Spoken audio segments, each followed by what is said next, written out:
Good people, we are here. We are live. We are on Twitch. So, it is time. It is time.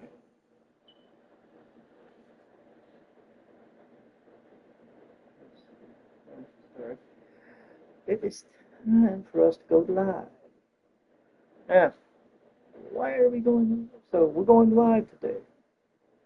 And this is what we're doing.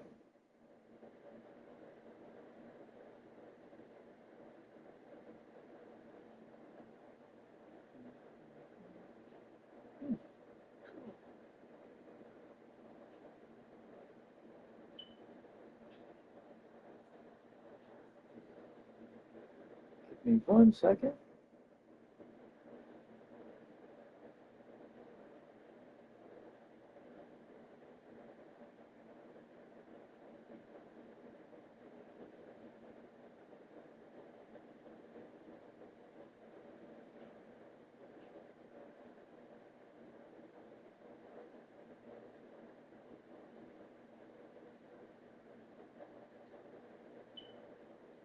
All right, so we are live. As you can see, it is time for the DirecTV Holiday Bowl against number 25, Georgia Tech. We're number 12 in the country. We missed the playoffs. For anybody who might have missed things, let's look at early National Signing Day. As it stands right now, we have 22 players on our board. And we have, I want to say 1, 2, 3, 4, 5, 6. Let's say it's like, okay, so we have 15 players under scholarship for next year. We have 7 more that are still unassigned, but the majority of, well, okay, all of them have, all of the rest of them have us as an interest in their school. So, yeah, anyway, let's take a look at the job offers as it stands right now entering the bowl game. We have 4 head coaching job offers. We have a head coaching job offer with Florida State. They decided to fire Mike Norvell.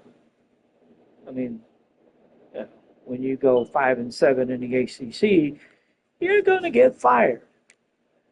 Michigan decided to part ways with Jerome Moore. He went 8-4, and they decided to can him.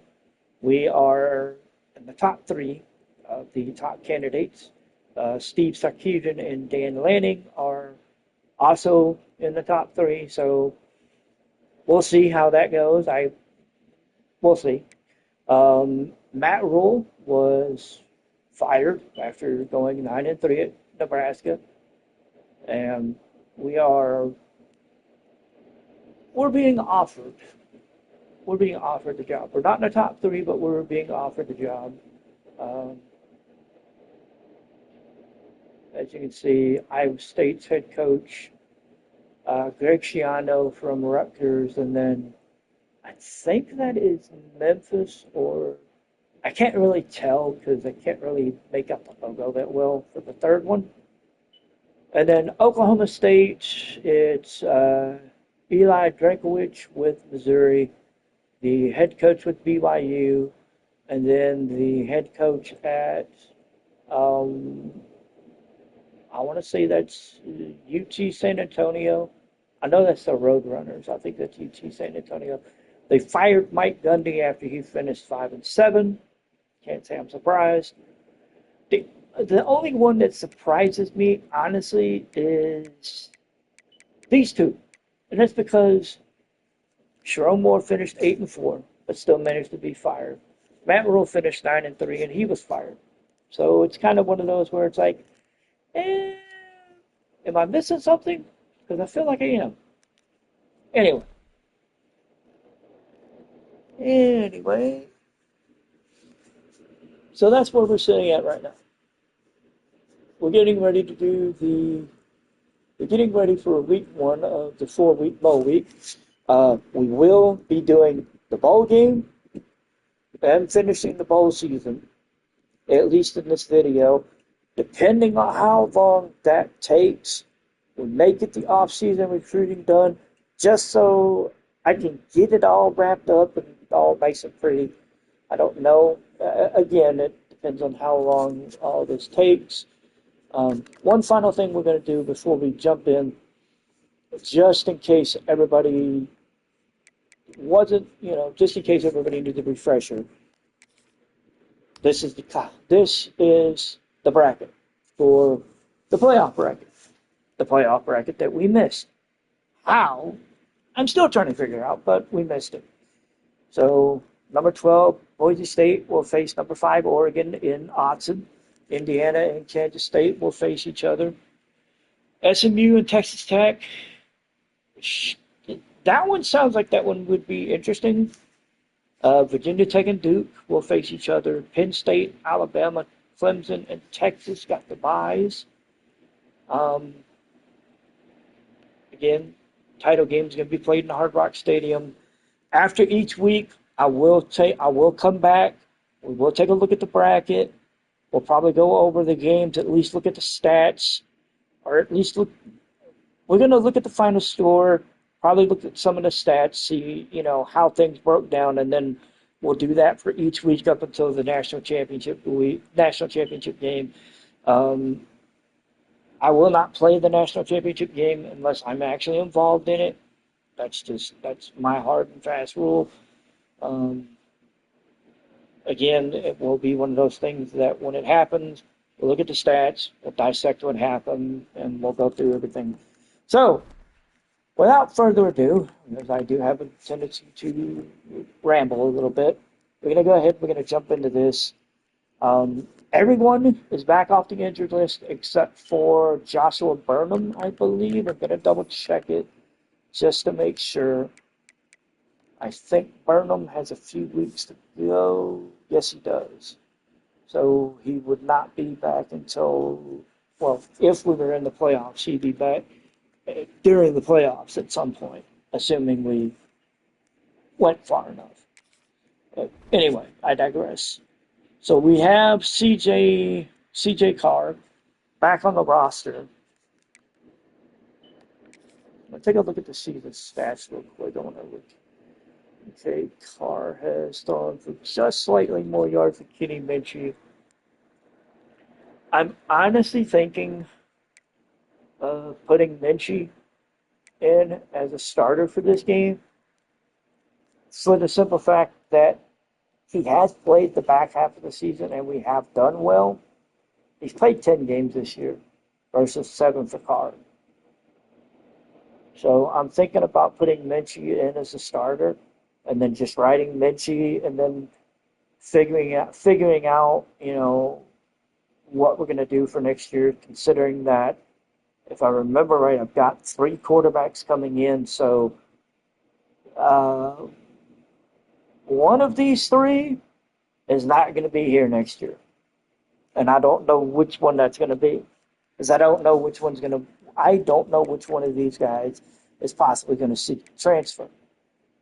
It's going to be a very, very interesting question.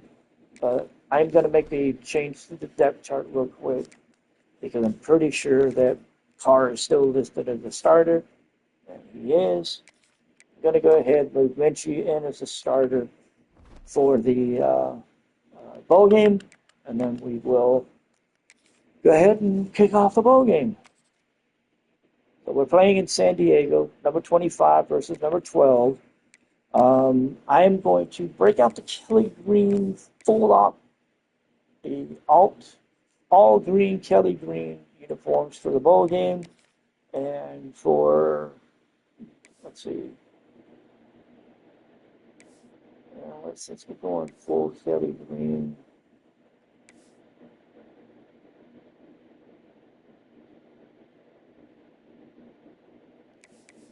let's just stick with their away option. All right. So it's bowling time. So here we go. Holiday Bowl in San Diego, California.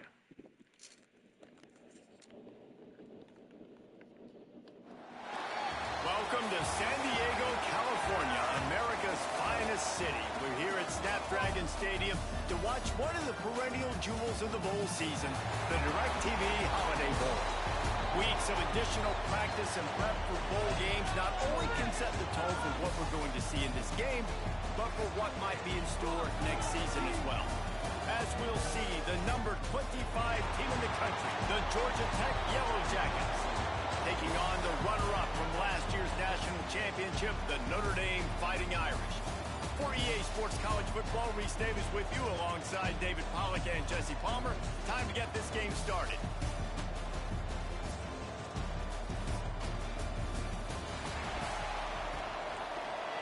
All right, so we're going to be taking the ball on offense first. Kickoff team out there ready to tee it up and get this bowl game underway.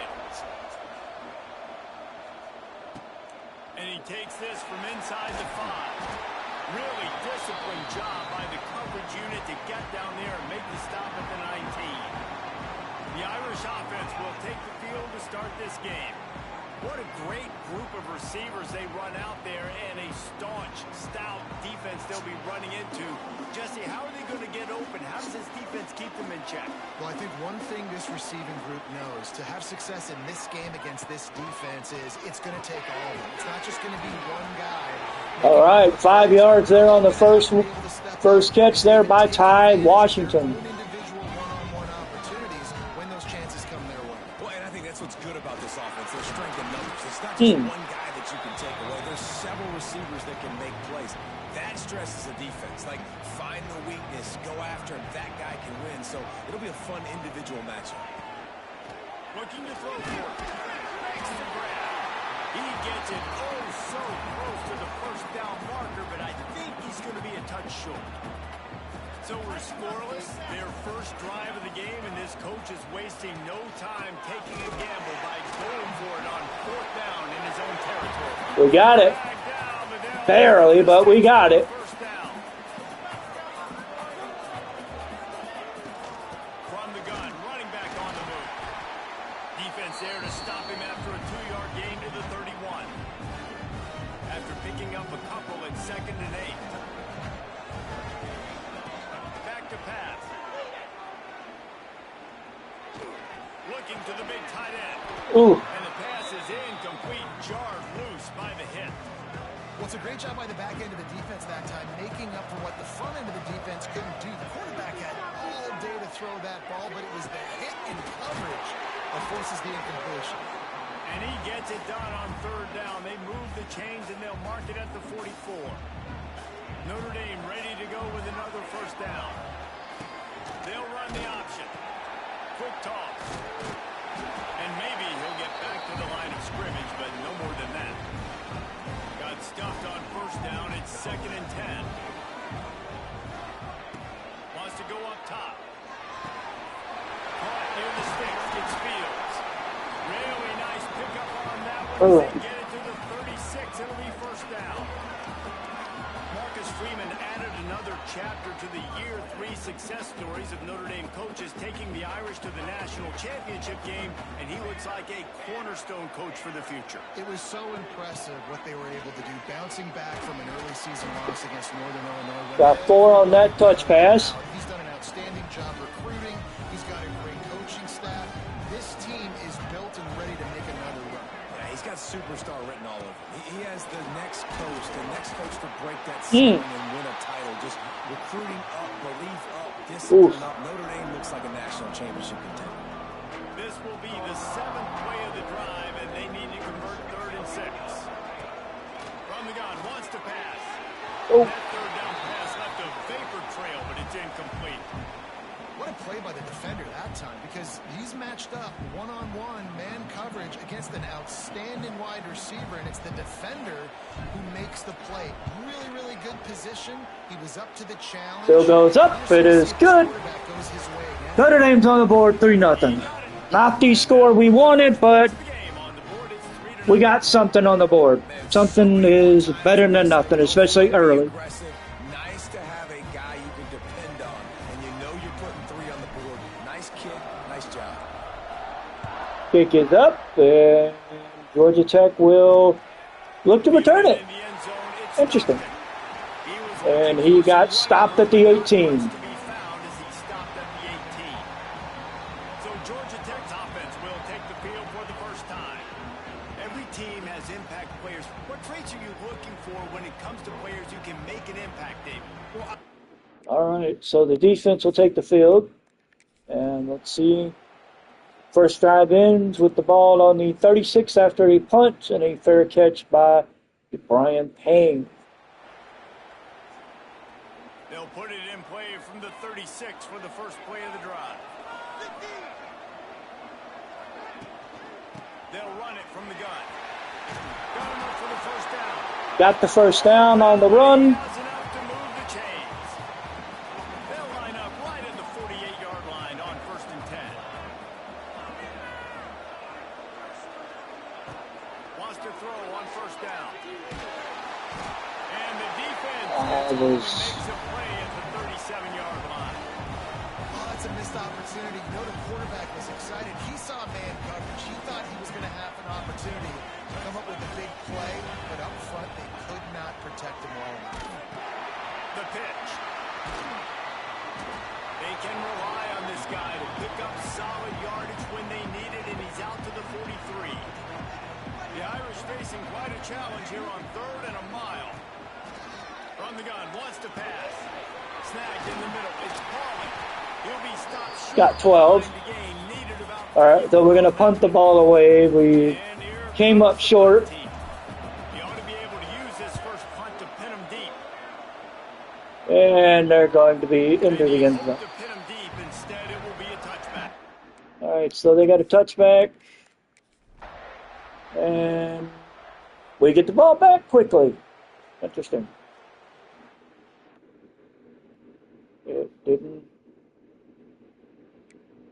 It didn't go their way, which, surprise, surprise. So we had the ball at the 42-yard line. They'll open this drive from their own 42-yard line.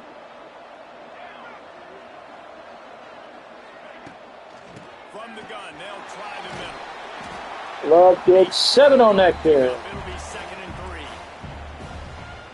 And winning first downs is a priority for a defense, and you can't get bludgeoned. You can't get physically beat at the point of attack. You know the percentages. It's usually pretty good on first down that they're going to run the football. So then getting that big chunk, getting in 2nd and short, not a good job by this defense. They turn to the passing game on 3rd and short. Got the quick pass. Greyhouse with the catch as he gets up to the 40. Inside the 40, they'll mark it at the 39. These two guys, just on the same wavelength, they make clutch connections all the time. And that's practice, man. That's all summer. That's all spring. Just so many hundreds and thousands of balls where you know exactly 2 yards on that one. You know he's a stud. You're going to feed him, especially on these 3rd down situations. Picked up 2 yards on that last one. They need 8 on 2nd down. Be incomplete. This is some physical. He had it, but he dropped it. The Irish will need to move the sticks on 3rd and long to keep this drive going. What he looks. From the gun, wants to pass. The short hand, it's Pauling. Pauling with the first down as he falls to the 30. They've got it at the 30. 6th play of the drive coming up. Looking to throw on 1st down. Finds his big tight end. 9 yards there by Radon. Close as you can get to that marker, and it will be 2nd and just a few breaths away from the 1st down. And they'll come to the line with less than a yard to go. From the shotgun, the handoff to the back. Well, we got our yard. He gets it out past the sticks, and Notre Dame will have a 1st down. Here's this offense with a fresh set of downs. Off the play fake on 1st down, wants to throw. Ooh. And he fires a dirt ball. Man, oh man, would he like to have that pass back. What will they dial up on 2nd and a long way to go? They'll throw again after the incompletion. He's falling with the catch. The touchdown. Notre Dame is up 9-0. One of the reasons this offense is so exciting to watch, they've got guys that are dangerous after the catch. And if this quarterback gets through his progression, David, gets you in stride, these guys will take it to the house. Man, it's your job to do the rest. All right, so Will Pauling gets the catch across the middle, and we're on the board. We're up 9-0 with the extra point to come. On to attempt the try. Kick is up, it is away, and we're up 10. And a field goal at 10. They marched 58 yards for the touchdown on that one. Kickoff unit on the field, and this defense will be called on to protect this lead. He'll bring it out. It's Stockton. Really disciplined job by the coverage unit to get down there and make the stop at the 19. My defense will take the field. And they're gonna hand us back the ball at the 20-yard line. A lot of field in front of them as they open this possession from their own 20.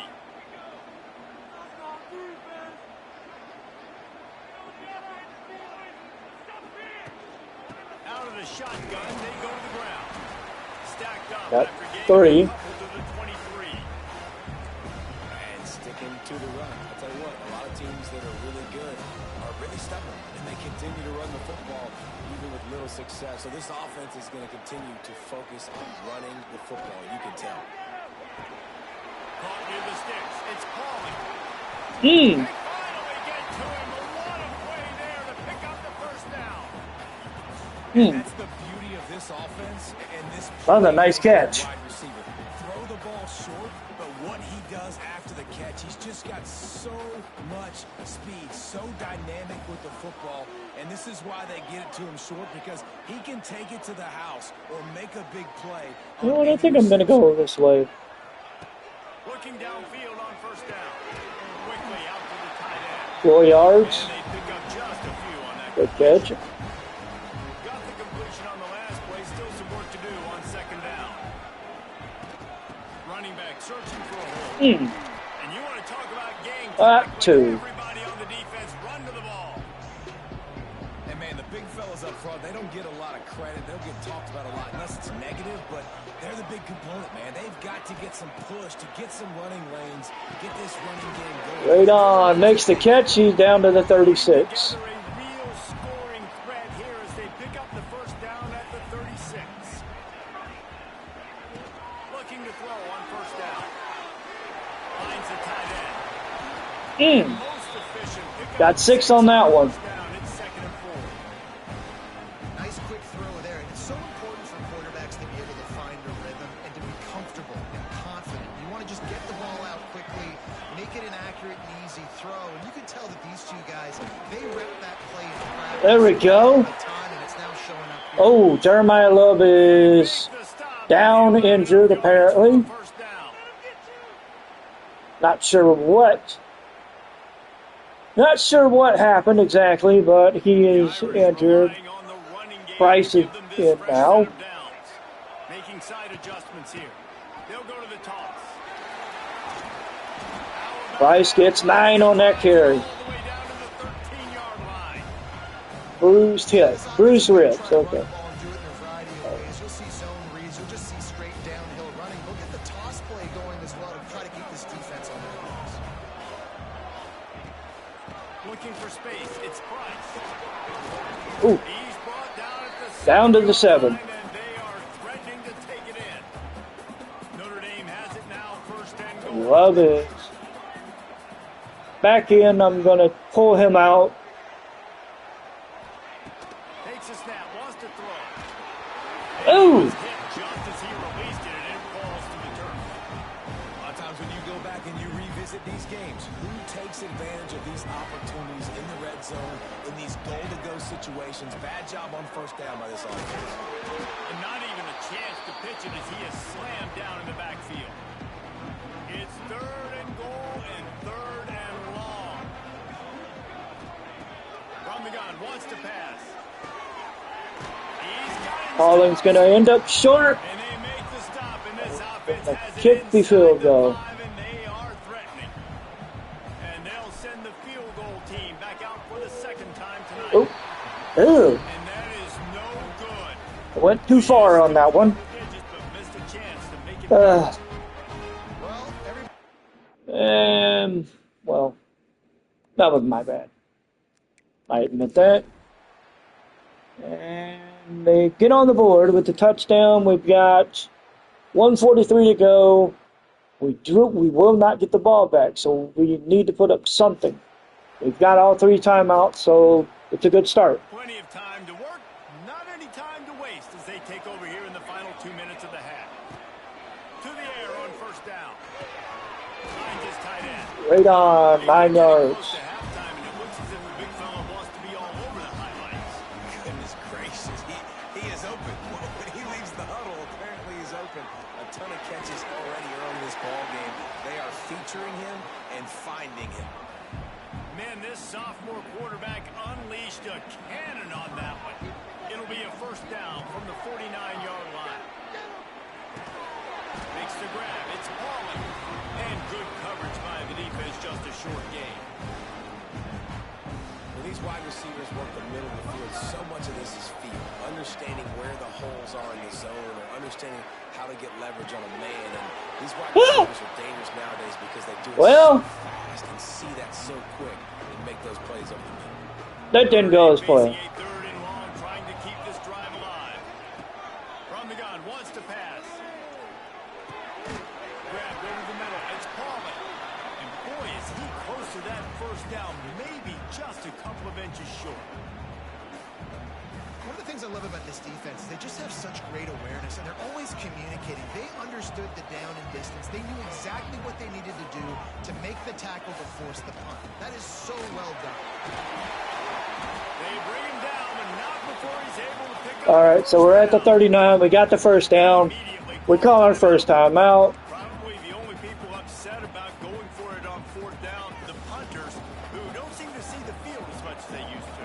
Not when you've got a running back like that. He just has like a sixth sense. He always seems like he can just find the crease, especially in these short yardage situations. He comes up with a huge play there on fourth down. After that last completion, it's second down. Looking to go up top, and time's running out in the half. One will be incomplete, and we are down to 10 seconds to go. Running out of time here in the first half. They're going to have to be efficient to put some points on the board before the break.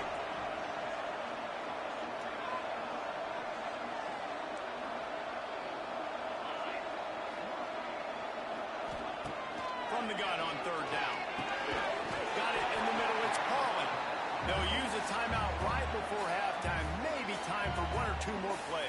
Okay, so we got 6 seconds left. Ball's on the 41-yard line, and we're going to go ahead and kick the field goal. For a field goal attempt. And this will be a 41-yarder coming up from the right side.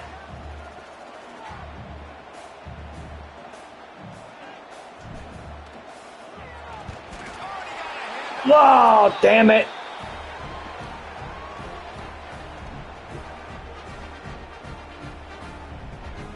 Well, that didn't go the way we wanted. Not even close. Just enough time for one final play of the half. Wants to throw. It's King. Gonna take a shot. Pass is incomplete, and half comes to a close on that. All right, so we're going into halftime, Here, time to go to Kevin down by 3. Time update. Reese, talk about an edge of your seat type first half, or as they call it in this game there in San Diego, just another typical Holiday Bowl. And how do we possibly begin without singing the praises of this receiver? His ability to find gaps, run textbook routes, and then show that breakaway speed. He simply is the total package. How this secondary responds, whether they try to double team him or get aggressive at the line, that'll be the story of this second half. With that said, let's send it back to Reese and the guys for the conclusion of the Holiday Bowl. All right, Kevin, about ready to start the second half here.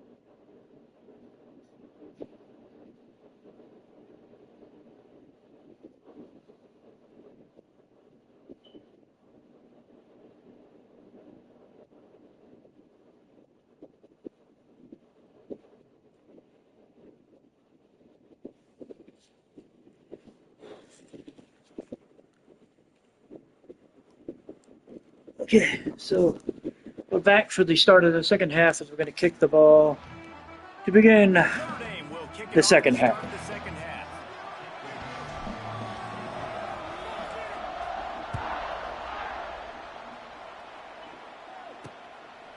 And it'll be a touchback. The ball will come out to the 25-yard line.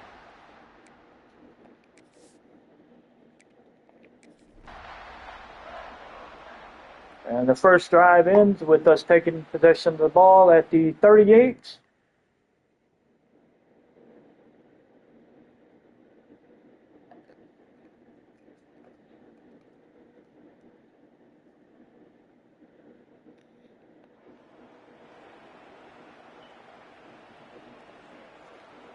Opening snap of this drive comes from the 38-yard line. Wants to go up top on first down. He wants to go deep. Playhouse with the nice catch. Up to the 38. Passing game kept the drive moving. Here's first down. Out of the gun, the running back has it. Not much running. 2 yards by this senior defender. And that run really didn't go anywhere. And a lot of times we don't focus on it enough. How important those 5 guys are up front. To get on those defensive linemen, to try to move them out of the way, to get a run game. Washington dropped it, unfortunately, on that one. The Irish will need to move the sticks on 3rd and long to keep this drive going. From the gun, wants to pass. Catch in the middle. It's Pauling. He's going to come up a couple of yards short of the first down.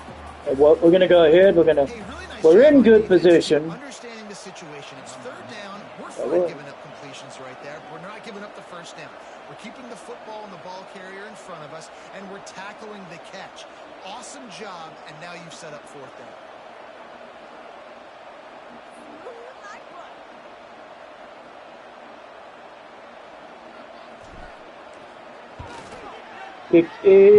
Oh, damn it, we're. Still a 3-point game after the miss. Maybe I shouldn't have moved it. I don't know. The confidence of this kid, it's been up and down. 1 for 4 now in this game kicking after that miss.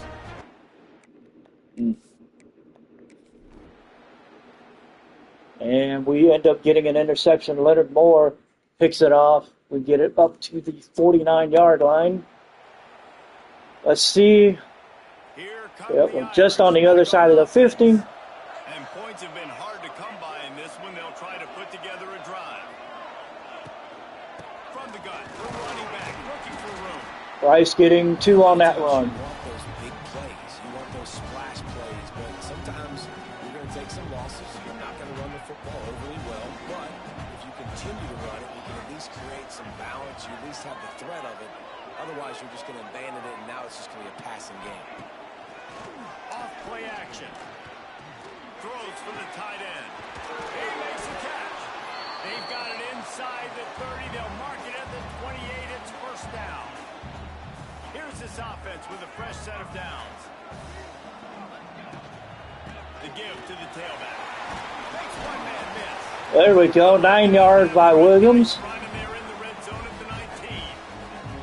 The Irish come to the line facing 2nd and short. Handoff from the gun. Another run there by Williams as he gets up to the 9. Melvin Jordan, the 4th, is down with an injury. As we're at the 9-yard line.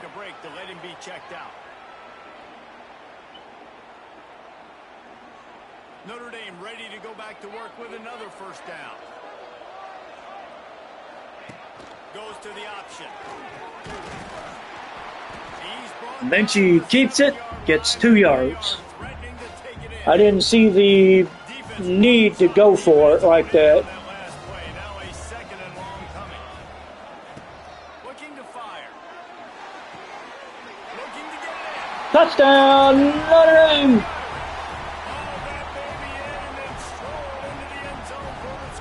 We're up now 16-7.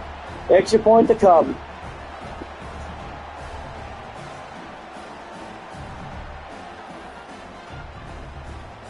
Malachi Fields with that touchdown catch as he broke on that out route, made the catch, and then dove into the end zone.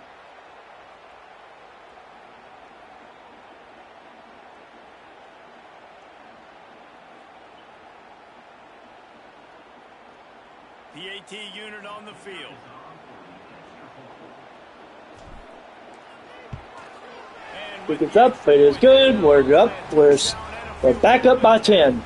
So that scoring drive took only 6 plays.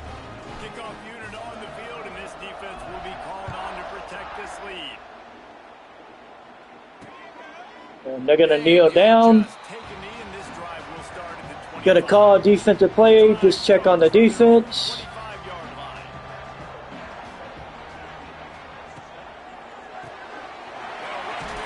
Ooh. And just a short, safe pass play. They pick up a few. My old coach said you'll never go broke taking a profit. Take what's there, take the positive yards, and never complain. They'll give it to the back. Pass the first down marker and still running. All down. Okay. Just doing some defensive changes to the lineup because players facing injuries and stuff. I want to make sure, rotate everybody out. So we get the ball back. 3 seconds left in the third. We're up by 10, and we have the ball on the 23. We've still got Aeneas Williams in the backfield. Minchie's left knee is bothering him. Will probably. Ooh! They get in the backfield and make the play, and that's how they'll finish off this third period. All right, so we're moving on to quarter 4. Notre Dame has the lead. They've done the work to build a nice cushion. Now to bring it home as we check out the stats after 3 quarters.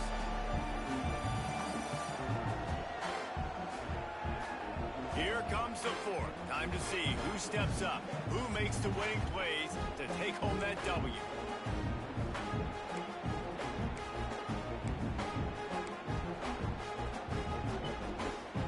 It'll be second down as we open. You know what? Let's go ahead. We'll bring Carr in after this play. Back to pass. They stop him almost immediately. Got 5. Short gain there and still a little So Minchie will come out. Carr will come in. Notre Dame facing a third and long. I don't want to run the risk of something happening to Minchie's knee. Williams with the catch on that one as he gets up to the 41. We got deep running backs, man.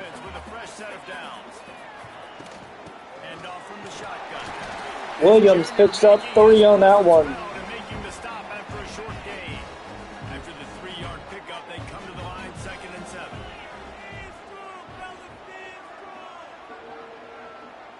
Put Price back in here after this play. Right back to the Williams and the defense got 2, unfortunately. very short gain. But we're up to 3rd and 5. Now they snap Price is back on the field. Pretty much I've got my 2 options on where I'm going with this. Just depends on what the defense does. wants to pass. Yeah, we're going with option 1. We went with Pauling. He gets up to the 38. And they'll pick up a fresh set of downs. Notre Dame coming to the line with another first down. From the gun, running back gets the give. Price going up the middle. He gets down to the 22 as we get another first down. Drive moving, you give them a first down. Here's this offense with a fresh set of downs. To the ground, he's got it again. He's brought down just Damn. hard. Down to the 12. He'll be just a few inches short. It'll be second down, and remember, they can pick up a first without scoring. They'll run it. It's Price. They Ooh, bring him down to the 10. First and goal from the 10. Notre Dame once backed up near its own goal line, now on the move.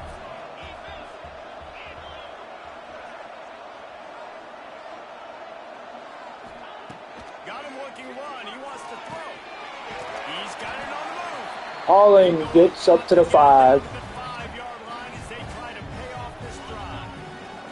Second and goal for this offense.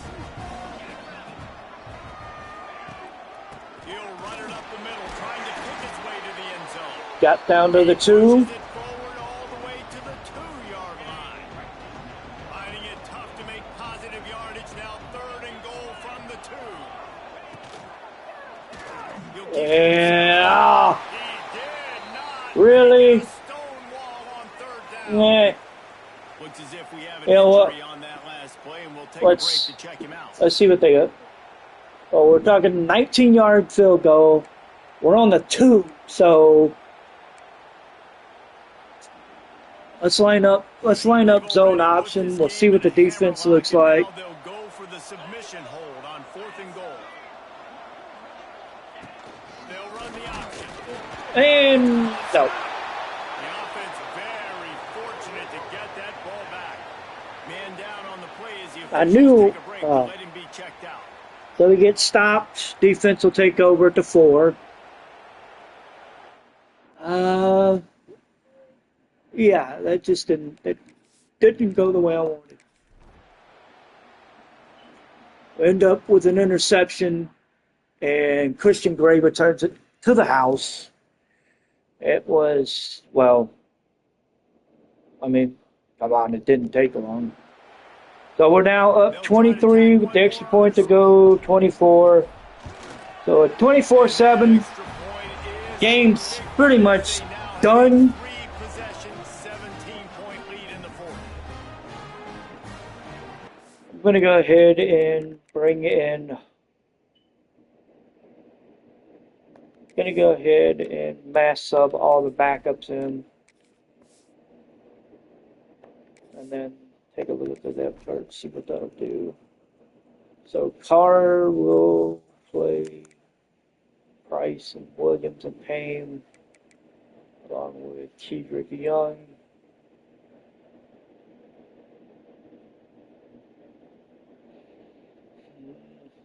Let's see. Yeah, it'll work. We'll bring Walker in for a little bit. So we're up 24-7. I'll take a look at the defense and see what they look like when. Touchback, the ball will come out to the 25-yard line. They'll put this one in play. First snap of the drive from the 25. Off play action on 1st down. Fires to the big fella. Well, here's the problem offensively. Because you're trailing by so much so late in the game, the defense now is going to be playing big zone coverages, and they're going to allow you to throw the ball underneath in the middle of the field, rally to make a tackle, and bleed the clock. It's going to be hard now for this offense to claw their way back in this. And the defense. Okay, just double check. I was just double checking the defense, moving some players out that didn't want to force injuries. So we get the ball back with 3:21 to go.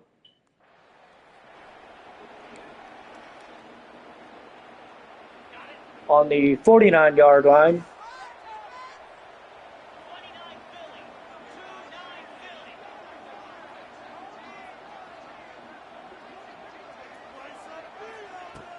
The give as they work on that clock. And he was fortunate not to lose yardage on that play, able to wedge it back to the line of scrimmage. They got nothing on the last play at 2nd and 10. Looking to throw, it's Carr. Makes the grab down the middle. And the defense had that one well covered, just a short game there. Well, we are winding it down, guys. Only a few more plays left in this season. Also wrapping up a really outstanding performance for this offense. Yeah, and they're sending out the seniors on the right foot. Guys, we've seen a lot of great football. There have been so many tremendous moments and individual efforts, David. This is a year in college football I know I'll never forget. Won't forget it. Loved working with you guys. Loved being in the booth. Loved covering these football games. And I'll tell you what, a lot of excitement in college football surrounding the sport, man. Let's just keep loving it. Down to the 30. These situations are preached so much in college football. Finishing a game strong, understanding circumstances. They are running the football right at you, trying to keep that clock moving, get a few first downs, and get a W. 2nd down coming up.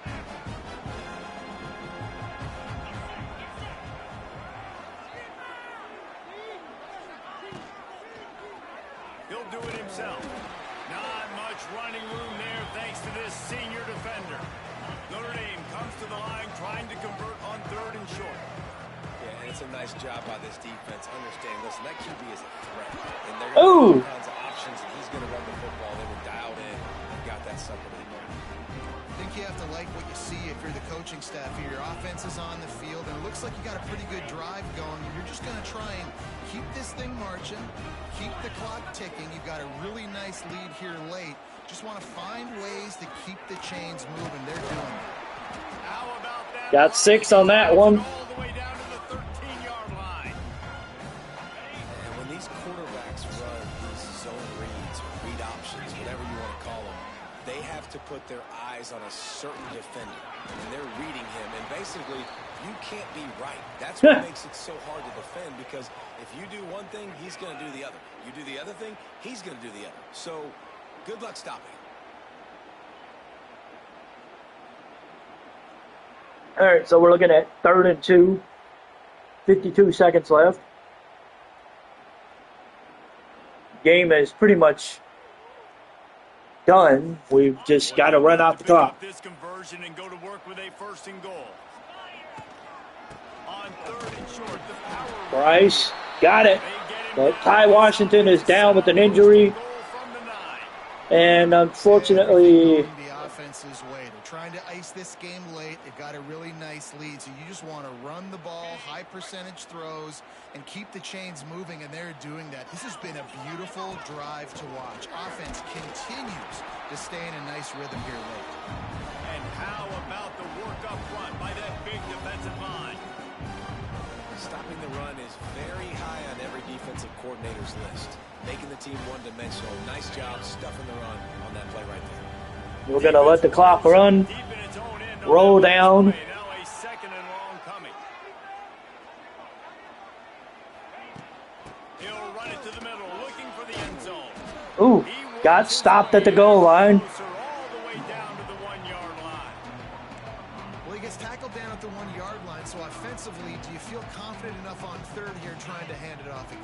Yeah, and I'm taking both these downs, and I'm coming downhill. I'm running the football, trying to get this in the end zone. I only got a yard to go. I got to be physical. Got it. Touchdown.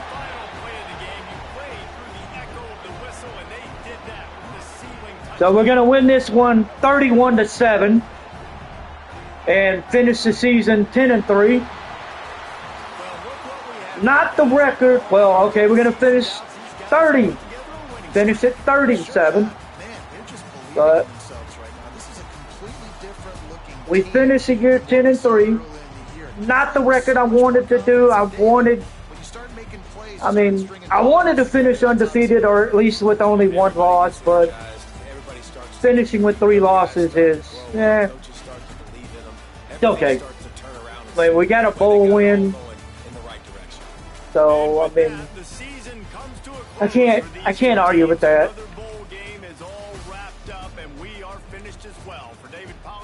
So Kenny Minchie goes 28-35, 265, 2 scores. Carr goes 5 of 5, 51 yards. Running the ball, Price had 14 carries, 74 yards, and a touchdown. Love had 13 for 40. Williams had 7 for 25.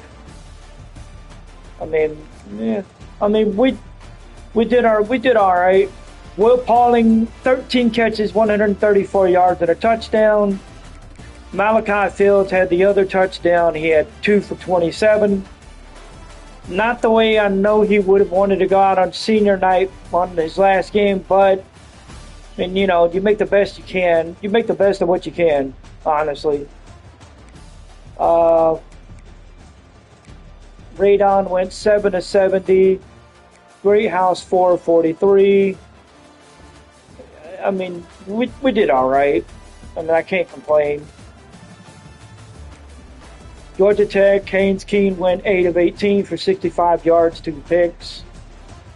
I mean, he's a dual threat quarterback, so he's going to do most of his damage on the ground.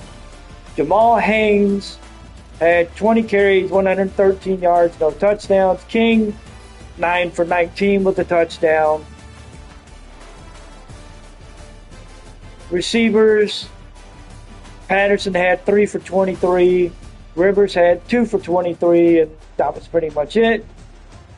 Again, we pick up the win 30-7. I mean, honestly, there's little doubt honestly, once we got rolling in the third quarter, there was a little doubt. So we pick up the win. We finish the year 10-3. Not how I wanted to finish the year. I wanted to get into the playoffs, but we had a tough game. We had a tough way to go. So we won the Holiday Bowl.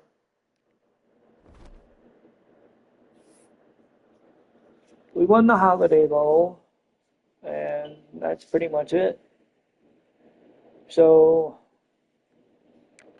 let's take a look at the schedule for the rest of what we got going on. The rest of bowl week. Let's see. Let me see who is. We got Texas A&M's playing in the Las Vegas Bowl against Washington State. All right, so week 1 we have no bowl games. Well, okay, nothing. Oh, okay, shit. I'm sorry, I missed them. So we have Indiana and Kansas State. We have Virginia Tech and Duke. So we have the first round games. We have the 4 first round games. Those will all take place between December 19th and December 20th. So once we send through that, we'll see who advances on to the second round. Again, we finish the year 10-3. Georgia Tech finishes 8-5.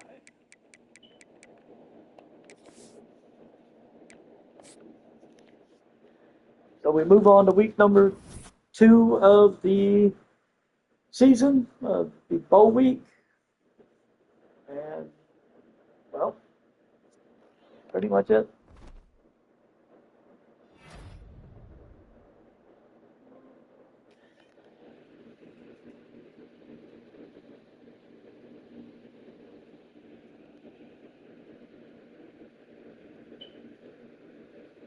So week 1 is in the books. Christian Gray was named Independent Defensive Player of the Week. He had 2 tackles, interception return for a touchdown in the Holiday Bowl against Georgia Tech.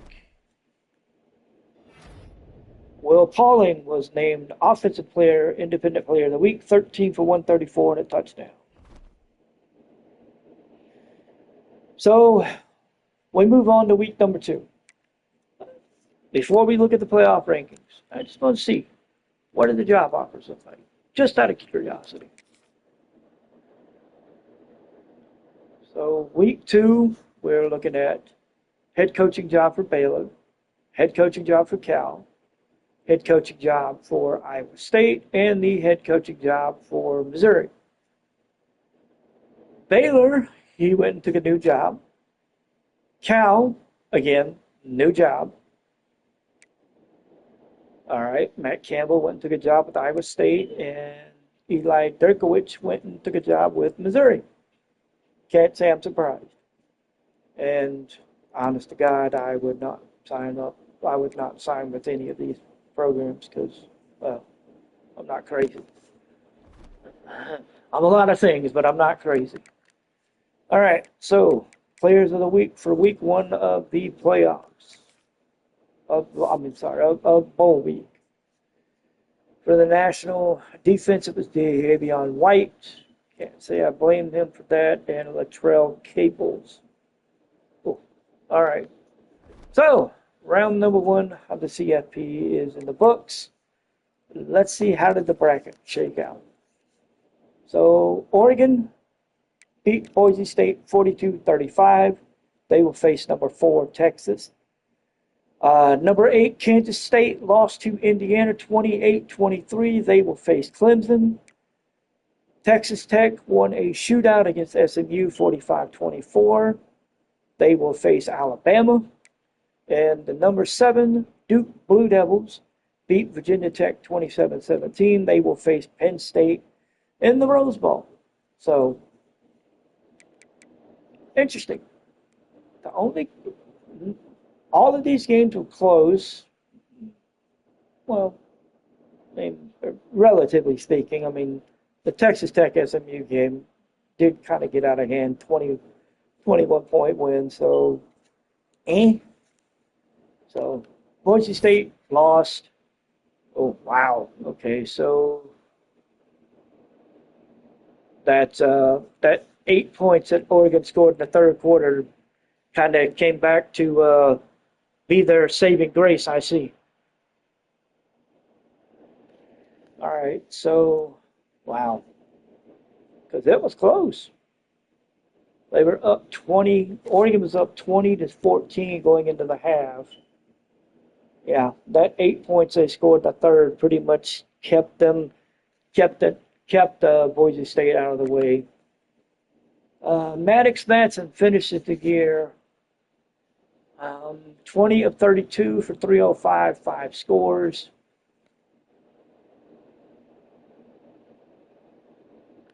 On the ground, they had, well, only 37 yards, really. That was 16 carries, 37 yards for Malik. The receivers, Latrell Caples went off, 8 for 121 and 3 scores. Jabri Bickham had the other touchdown, and Austin Bolt had the other touchdown as well. That's pretty much it for them. Let's see, how did Oregon do? All right, so Oregon, Dante Moore went 25 of 36, 294, 2 touchdowns, 1 pick. He was sacked 4 times. Running the ball, Malik Hughes had 119 yards on the ground, 16 carries, 2 touchdowns. He was joined by Noah Whittingham, who had 11 carries for 22 yards and 2 scores. It looks like, all of his scores were close, so can't argue with that. Evan Stewart finishes his year 7 for 99 with no score. Malik Benson finishes his year 7 for 73 with a touchdown. Dacorny Moore went 4 for 71. Kenyon Sadiq went 2 for 9 with a touchdown. That's pretty much it. I mean, pretty much it was just, Indiana beat Boise State 28-23. They survived a comeback from Kansas State. Kansas State was down at the half, 21-13. Indiana put up the final 7 points to make it 28-13 going into the fourth. Kansas State battled back, put up 10 points, made it a 5-point. Fernando Mendoza went 16 of 22, 252, 2 touchdowns. He was sacked once. Roman Hemby went 22 for 82 with 2 scores. Omar Cooper Jr. had 5 for 83 with a touchdown. E.J. Williams Jr. had the other touchdown. He had 3 for 62. As for Kansas State, Avery Johnson finished 27 of 43, 356, and a touchdown. Dylan Edwards went 18 for 102. Gabe Irvin Jr. went 5 for 22 with a touchdown. Jace Brown went 8 for 151 with a score. Garrett Oakley went 7 for 70. That was pretty much it. I think that was the only touch. He only threw 1. So Indiana just survives the comeback. Texas Tech and SMU. The final score says it all. We're looking at the quarter breakdown, says it all. Texas Tech never stopped, really. Always led in this game from start to finish. They were up 14-10 at the half. Then they went off, put up 31 points in the second half, while SMU was held to 14 to win this game 45-24. Kevin Jennings finished 26 of 44, 278, 2 scores, no interceptions, but he was sacked 4 times. T.J. Harden went 10 for 53 with no scores. Derek McFall went 2 for 11 with a touchdown. Jalen Cooper went 4 for 80, no scores. Romel Brinson had 6 for 52 with 2 touchdowns. That's pretty much it for them. Texas Tech, Breon Morton went 23 of 31, 265, 4 touchdowns, 1 pick. Quentin Joyner, 24 carries, 115 yards, 2 scores. Quentin Joyner, didn't he play for? I think he might have played for USC last year. I don't remember. Anyway. Receiving, Caleb Douglas, he went 8 for 105 with 3 scores. Cody Eakin went 4 for 55 with a touchdown. So, and Caleb Douglas, he went out and had himself a ball.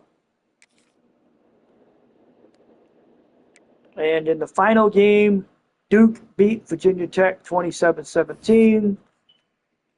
Duke got ahead 20-10 at the end of the half and just rode it out. Rode it out at the end. Both teams put up 7, but Virginia Tech wasn't able to make enough of a dent in the end. Darian Mensah went 25 of 34, 392 scores.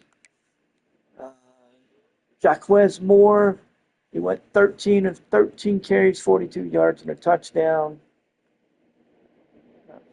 Wasn't really much of anything. Samar Hagans went 7 for 137 with 2 touchdowns. Andrell Anthony went 7 for 114. Quinshawn Brown went 6 for 93.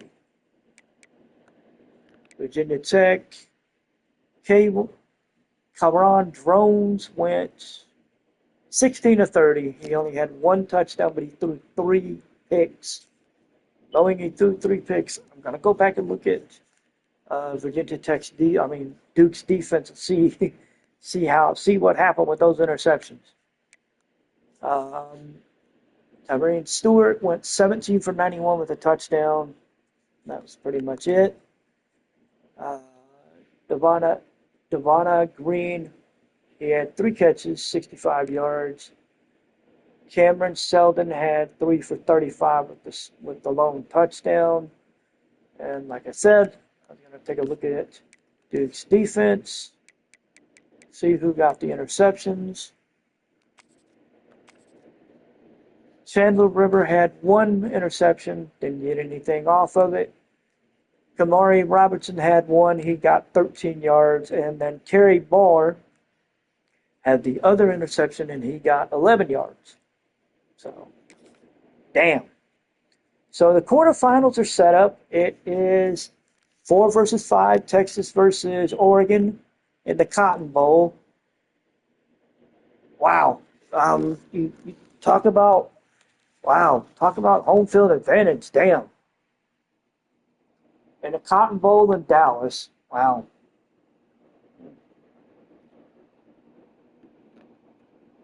All right. Clemson will face Indiana in the Orange Bowl. Alabama will take on Texas Tech in the Sugar.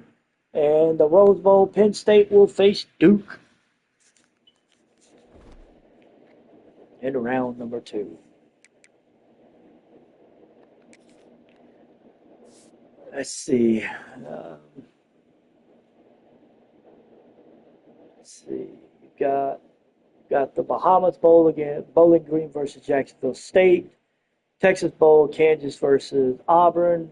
Sun Bowl, Air Force versus Kennesaw State. I cannot pronounce that bowl.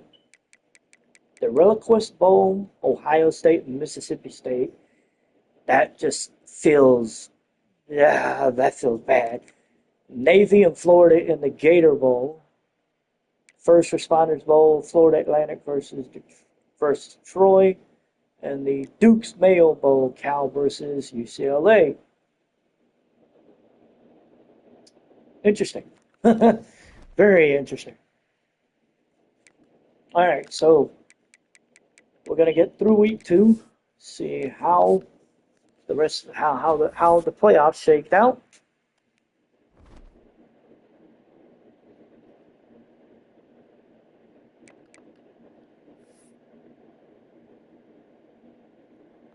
Well, we see that Clemson beat Indiana 35-21.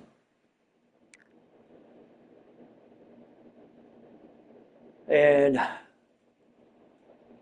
damn, okay. All right, let's take a look at the bracket, see what happened. How did we get to this? So, 4 versus 5 matchup. Texas beat Oregon 32-28. Okay, so they held them scoreless. Texas held Oregon scoreless in the final quarter, put up 15 points of their own as they were down 28-17 going into the final quarter. Dante Moore finished 19 of 28, 3 touchdowns, 1 pick, 295. They did not run the ball that well. Malachi Benson was the only receiver that had any significant yards. He had 6 catches for 100 yards and 2 scores. The defense did manage to get 2 interceptions as Dylan Thieneman and Thurin Johnson ended up with interceptions. Johnson got 14 yards on his. Thieneman got 17, and that was it. As for Texas, Arch Manning goes 21 of 32, 296, 2 touchdowns, 2 picks. He was sacked 1 time. For Quentin Wentzer, he had 17 carries, 88 yards, no scores. Manning had 11 carries, 25 yards. C.J. Baxter had 9 for 20 with a touchdown. Jarrett Gibson had 1 for 2 with a touchdown. On the receiving side, Emmett Mosley, the 5th, had 4 for 119 with a touchdown. DeAndre Moore Jr. had 7 for 88. Ryan Wingo had 4 for 33 with a score. And that was it. Malik Muhammad did get an interception and returned it 18 yards. He also finished with 10 total tackles. So Texas just held on. Clemson beats Indiana 35-21. That's pretty self-explanatory. Just Clemson went out. Clemson, they had, what was it, 28? Yeah, they were up 28-7 going into the final quarter. I mean, yeah. We don't really need to look at the stats for this one. I mean, the scoreboard pretty much speaks the volumes for that. Texas pulls the upset over Alabama, 31-28. I mean, okay. All right. Shit.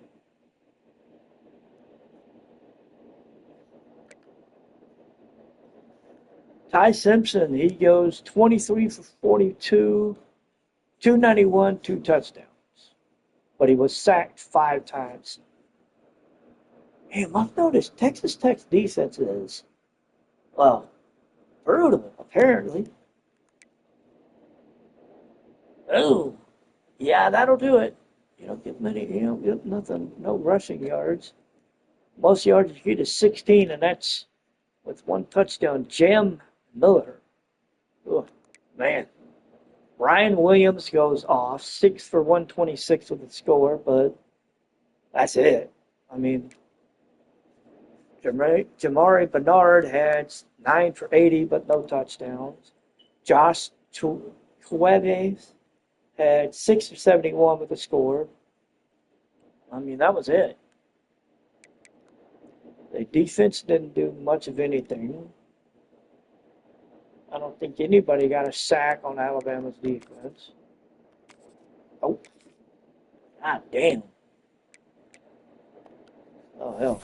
Now to think about it. Texas Tech, Breon Morton went 26 of 40, 46, 327. No touchdowns, no picks, but threw for a lot. He threw for a decent amount of yards. A little strange for okay, here we go. Jacoby Williams went 12 for 45 with 3 touchdowns. His longest rush was 24 yards. So, yeah, I can see how this went. Caleb Douglas had 8 catches, 127. Reggie Virgil had 7 for 80. I mean, you can pretty much see how this goes. Damn. David Bailey had 3 sacks, 5 tackles, 4 solo, 1 assisted, and managed 3 sacks. Damn. Romelio Heights had 1 sack as well. And then Skylar Gill Howard had the other. Damn. Texas Tech is going to be a problem this next round. And then Penn State held on and beat Duke 24-21. Oh, this is going to be interesting. So 3 of the top 4 teams made it. The only one that didn't make it was Alabama, as they lost to Texas Tech. Ooh. And it was close. It was 21-21 going into the 4th quarter. And then Penn State pulled it out with a late field goal to win it. Damn. Darian Mensah had 18 of 28, 210, 2 touchdowns. He was sacked twice. They didn't really have much on the running game. Samir Hagans had 7 for 91 with 1 score. Landon King had the other touchdown. I mean, this is just interesting. Okay, Drew Allard went 20 of 35, 233, 1 touchdown. Nick Singleton went 17 of 88, 17 carries, 88 yards, no touchdowns. Katron Allen went 12 for 73 with a touchdown. It's going to be interesting to see how they fill this 2-back thing here next year for Penn State. I'm going to be intrigued. So we're up to the semifinals. Peach Bowl, it's number 1 Clemson versus number 4 Texas. Fiesta Bowl, it is Penn State versus Texas Tech. Let's see who is going to Hard Rock Stadium next week. And, well, frankly, who's not?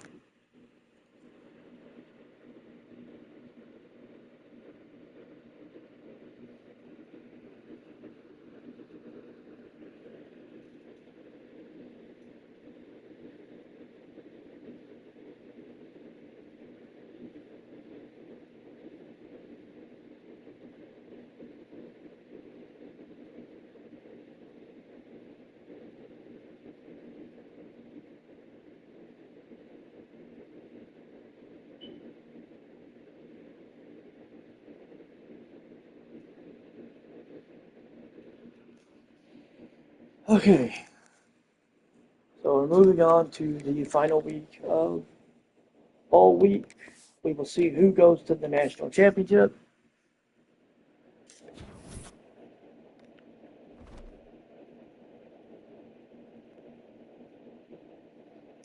So who's going on? It's going to be number 4 Texas versus number 2 Penn State in the national championship. Ooh. Texas beat Clemson 34-17 in the Peach Bowl. Damn. All right. So, yeah.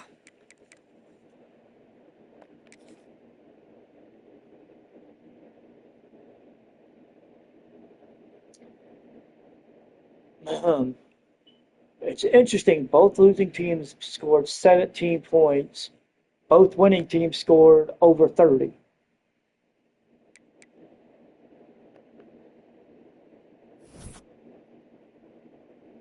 Damn, it wasn't even close. This one, oh, wow. Mm, damn. Cade Klubnik, he finishes his career 19 to 36, 211, two touchdowns, two picks. He was sacked one time. Jay Haynes, he had 6 carries, 61 yards. Bryant Westco Jr., he was 6 for 76 with a score. TJ Moore had 2 for 22 with a touchdown. Damn. All right. For Texas, Arch Manning, 22 of 32, 322 scores. Uh, Windsor had 17 for 128, no touchdowns. C.J. Baxter went 11 for 39 with 2 scores. Ryan Wingo, 3 catches, 112 yards, 1 score. His longest, which had to be the touchdown score, 75 yards. Quinion Winster had 5 catches for 54 yards and a touchdown. The Texas defense did get an interception, as it was Malik Muhammad. He turned it 18. Oh, okay, well, they got 2 actually. And then Michael Taff had one also. It was returned to 18 yards. Um, they only got one sack total. Jonah Williams and Ethan Burke each got credited with a half a sack. National championship, it is going to be Penn State and Texas. And once again, just like with the Texas Clemson game, it wasn't close. It never was, unfortunately. Drew Allard, 22 of 35, 269 with the score. He was sacked twice. Katron Allen had 9 carries, 80 yards, 3 scores. Nick Singleton, 19 for 79 with the score. They did the majority of their damage on the ground, scoring wise, anyway. Tiburon Pena had 7 for 112. Devontae Ross had 4 for 56 with a touchdown. See, defense didn't get any interceptions, but they did get a few sacks. They got 3. Zaria Fisher, Anaya White, and Zane Durant each had a sack. Interesting. Interesting.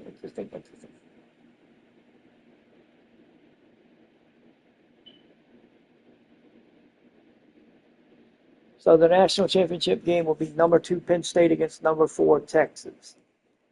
Penn State is currently 14-1. Texas is 12-2. I don't know whose my money's on. I could go either way. I wouldn't be shocked if it was Texas. I wouldn't be shocked if it was Penn State. A lot will be said by that final score.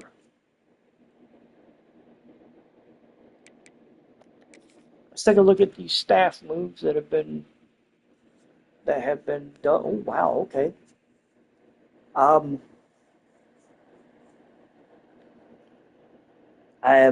This is new. So Lane Kiffin is the new head coach at Texas. He was hired away from Ole Miss. Steve Sarkisian took the job at Michigan. He was hired away from Texas. Dave Arnada left Baylor to go to Florida State. Jason Candle left Toledo to go to Rutgers. Matt Campbell left Iowa State for Nebraska. Ryan Silverfield left Memphis for Auburn. Lance Leopold left Kansas for Wisconsin. Interesting. Chuck Martin left Miami, Ohio for Iowa State. Jeff Traylor left UTSA for Oklahoma State. Eli Drinkowich left Missouri to go to TCU. Clay Helton left Georgia Southern to go to Baylor. Interesting. Ricky Rand left Old Dominion to join Memphis. Butch Jones, that's a name I haven't heard in a while, left Arkansas State to go to Michigan State. Matt Rule is going from Nebraska to Minnesota, so he's staying in the Big Ten after he was fired from Nebraska.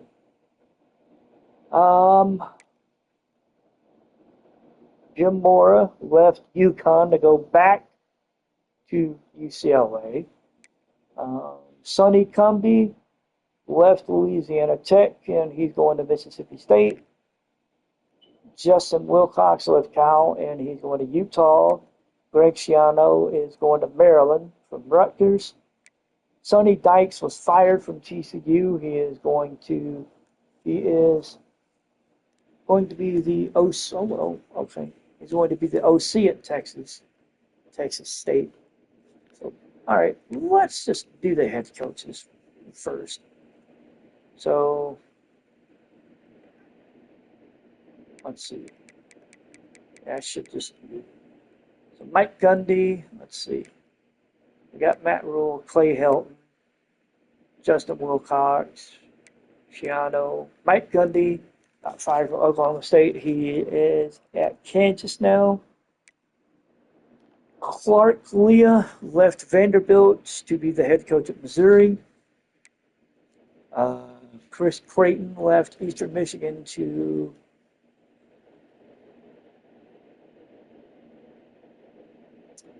go to Cal. Sharon Moore went from Michigan to Boston College. That should be interesting. Hugh Freeze left Auburn to go to Syracuse. Mike Norvell was fired from Florida State. He landed with Houston. Willie Fritz retired. That's how the opening at Houston came about. Kyle Whittingham retired from Utah. Jonathan Snyder was hired by Georgia Southern. Emmett Shearing was hired by Toledo. Terrell Hodges was hired by Eastern Michigan. Luke Fickell was fired from Wisconsin. He is now the head coach at Miami of Ohio. Jimmy Joe is the new head coach at Vanderbilt. Joel Cleveland is at Akron. Contrell Lanier is with Hawaii. Sean Spears is the new head coach at Arkansas State.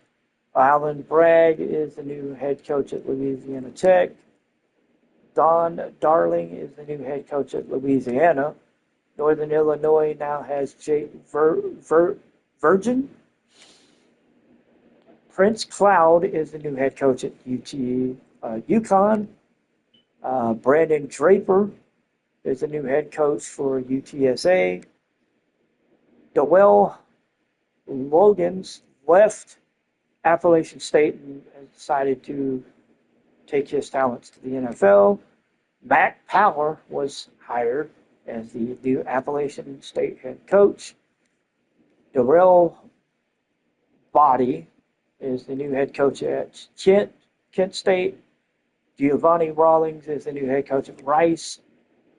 Jonathan Smith was fired from Michigan State, and he is the head coach at Michigan. Mike Locksley is the new head coach at Temple, as he was fired from Maryland. Ty Bono is the new head coach at Middle Tennessee.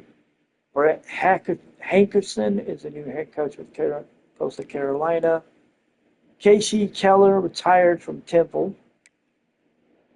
Ryan Carty was fired by Delaware. He is the new head coach at Old Dominion. Tony Sanchez was also fired. He was fired from New Mexico State. He is the new head coach at Ole Miss. Fran Brown was fired by Syracuse. He is the new head coach at Delaware. Derek Mason was fired by Middle Tennessee. Bill O'Brien was fired by BC, and Scott Abel was fired by Rice.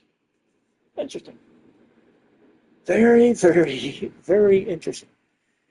I think what I'm going to do is I may go over the rest of these after we finish the offseason, after we finish the national championship. I didn't expect this to be so, deep. But yeah, this is interesting. Very interesting. So the national championship game, again, is Penn State versus Texas. Who walks out with the 2025 national championship?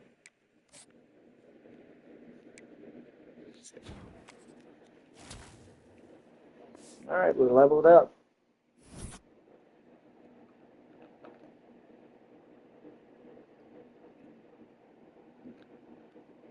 Looks like we're going to finish here ranked number 13 in the country, I think. So, interesting.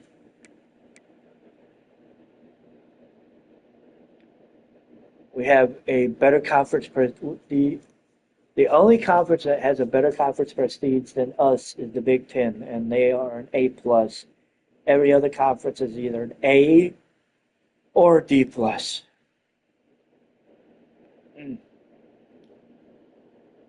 Damn. Interesting. Wow.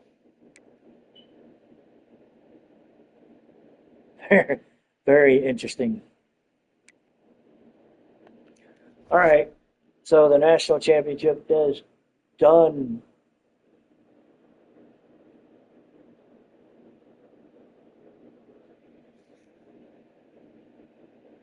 I'll take a look at that when we get once we. And it is the Texas Longhorns that are the national champions. They won 31-25 over Penn State. Texas is your 2025 national champion. They survived a comeback by Penn State. Penn State was down 21-10 going into the half.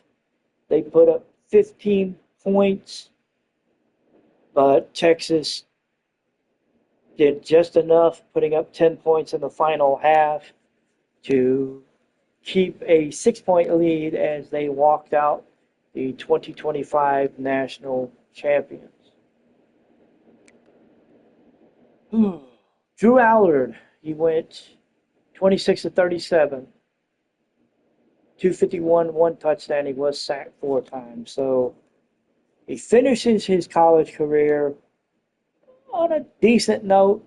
He was in the national title game. He didn't win, but he was in, so that's saying something.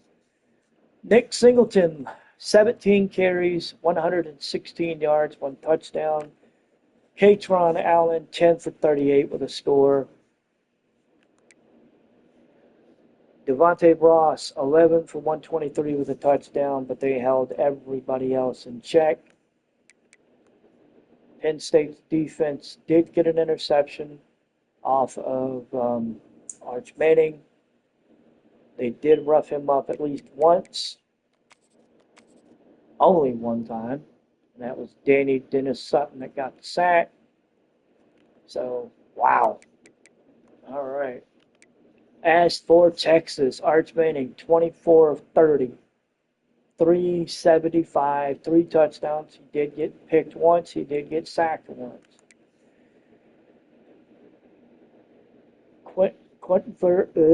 Wisner had 10 for 60 with no scores.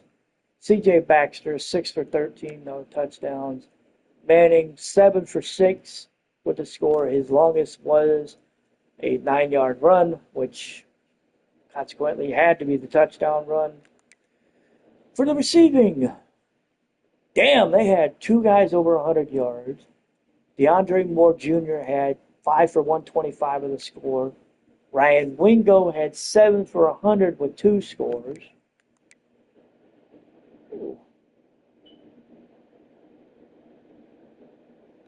Damn, Anthony Hill Jr., he had 15 tackles, 2 tackles for loss, a half sack. Hero Kanu had 1.5 sacks. Colin Simmons had a sack. Anthony Hill Jr. had half a sack. Trey Moore and Jonah Williams each had half a sack. No interception. Texas will be your 2025 national champion as they beat Penn State 31-25. Damn. I would like to say I'm surprised, but I'm not. So update history. I don't know what exactly that means. Oh, okay. So they're just who won the national championship, the winning coach, things of that nature, and then who won each. Okay, that's cool. So that's how they do that. All right, so we finished the year ranked number 13 in the country. The final top 25. Number 1, Texas. They got all 65 votes. Number 2, Penn State. Clemson's at 3. Duke's ranked number 4. Alabama is 5. Oregon is 6. Texas Tech is 7. SMU is 8. Indiana is 9. Kansas State is 10. BYU is 11. Virginia Tech is 12. We're ranked 13th. We did not move. USC is 14th. Ole Miss is 15. Iowa State is 16. Oklahoma 17. Boise State is 18. Baylor 19. Toledo at 20. Kansas at 21. Michigan at 22. Nebraska at 23. North Texas at 24. And Texas A&M. Navy was the only one that dropped out. They were ranked 25th. They were replaced by Texas A&M. Damn. All right, so that's it. We're going to get ready to move on with the end of the season recap.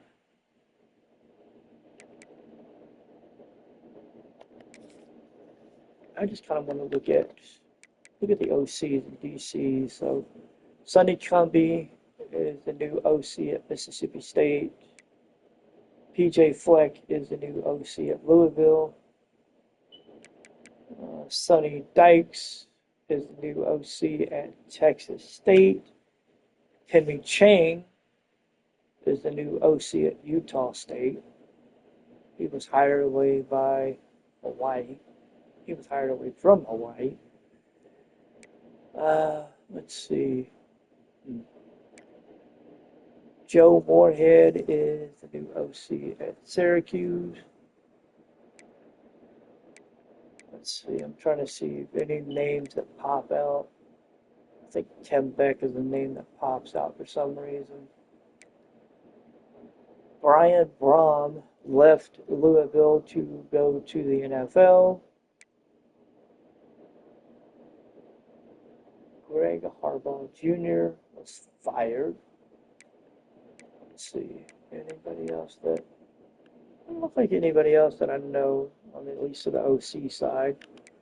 DC's Jim Mora left UConn to be the DC at UCLA.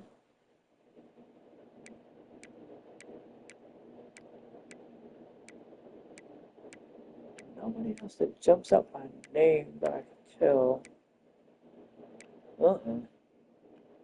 Nope. Oh, interesting. All right, so we'll wrap that up. We will move on to the next week and move on into the off season.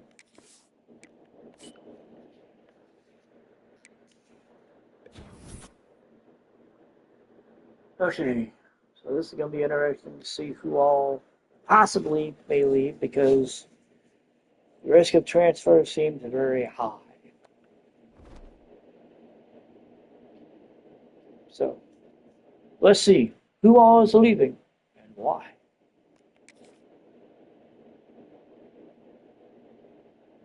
Well, Jeremiah Love is...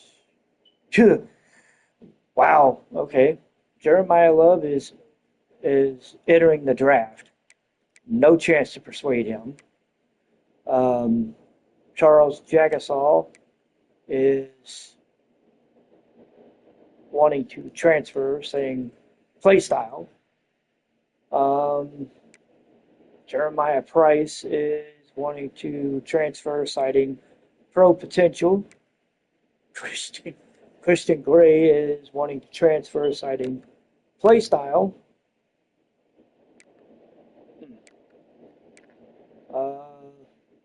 Ashton Craig is wanting to transfer, citing play style. Jordan Faison is citing pro potential being the reason he wants to transfer. Playing time for Cooper Flanagan. Playing style for Aeneas Williams.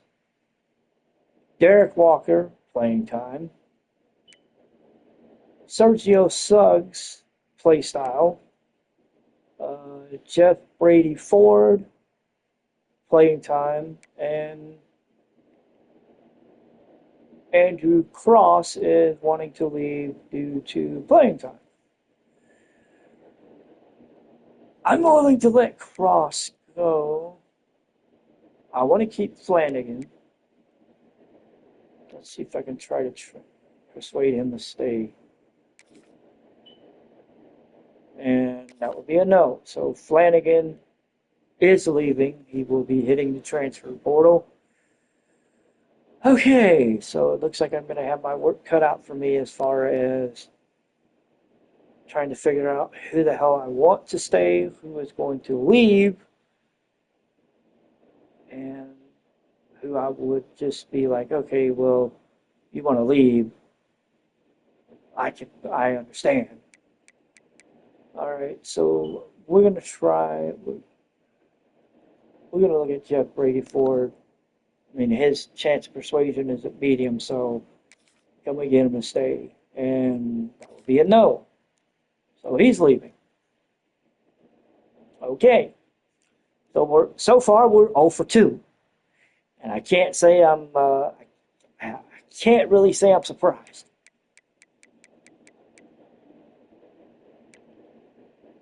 Jagasol wants to leave due to play style. I want to keep him. So can we keep him? And he says no. So Jagasol is leaving. All right, what about Jadarian Price? Okay, Jadarian Price is deciding he wants to stay. I got one. I got one so far. That's scary. All right, Christian Gray. Will he stay or will he go? And he's leaving. God damn it, this is not good. All right, we're going to try Jordan Faison. See if we can get him to stay. I don't think he's going to, but I'm going to give it a shot.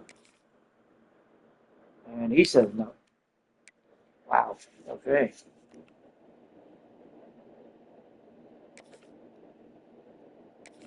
So far, we've gotten 2 players to stay. Ashton Craig is staying, and Jadarian Price is staying. I only have 3 more persuasions to go, and I've got to make a decision on who I want to try to stay. Come on, Aeneas Williams. Come on, man, please. Damn it, he's leaving. Shit, this is not good. Okay. Derek Walker, I'm gonna let go because I understood.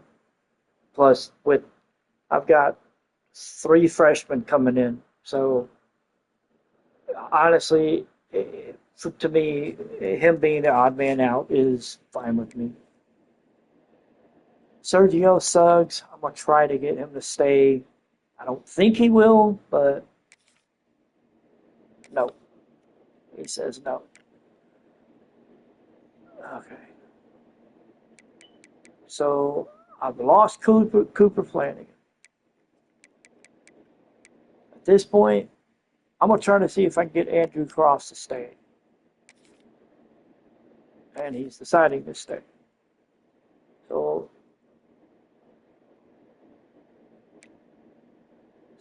Jeff Brady Ford is leaving. So is Sergio Suggs. Walker is leaving due to he's transferring, citing playing time. Aeneas Williams is leaving, citing play style. Cooper Flanagan is leaving, as is Jordan Faison. I'm not gonna lie, that one hurts. That one hurts because I was looking forward to him doing well next year as a senior.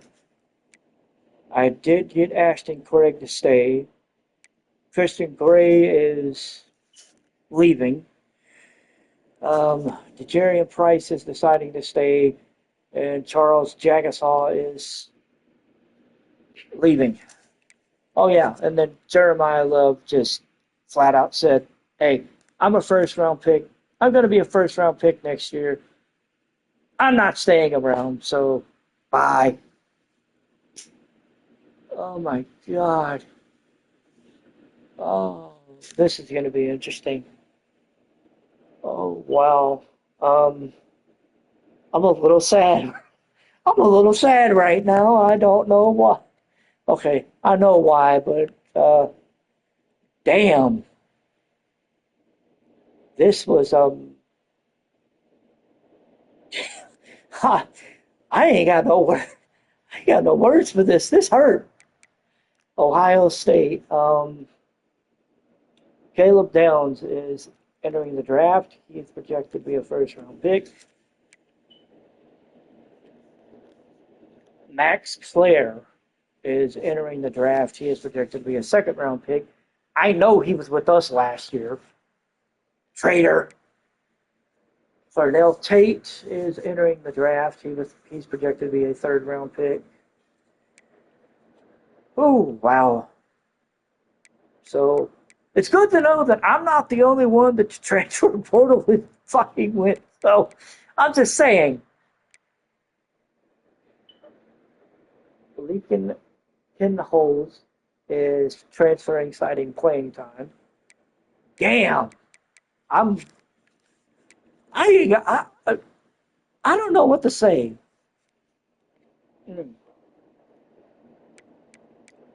This is it. Michael Hawkins Jr. is leaving Oklahoma. Wow. That's that's scary. Shit, that is scary. This is gonna be weird. This is gonna be very, very, very weird. Oregon, Dylan Thiesman is entering the draft. He's projected to be a first-round pick. Malik Hughes is entering the draft. He's projected to be a second-round pick. Matteo Ugalele is projected to be a second round pick. He is saying, I'm out.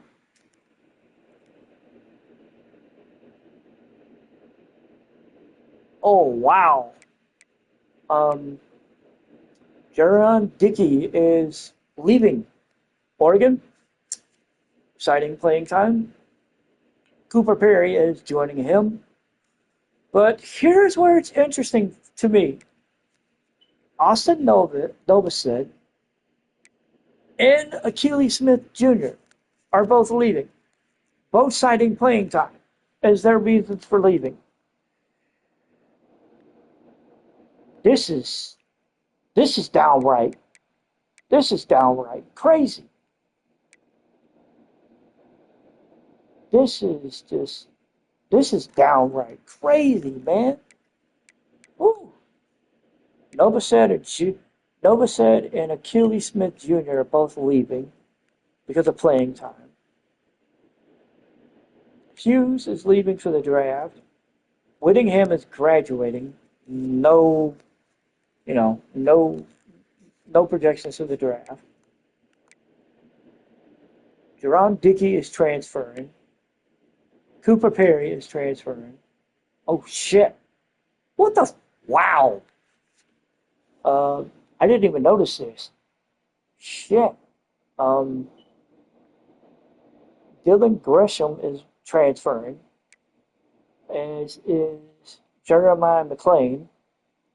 And then Malik Benson, Gilbert Garcia are all graduating. Evan Stewart is entering the draft. He's projected to be a second round pick.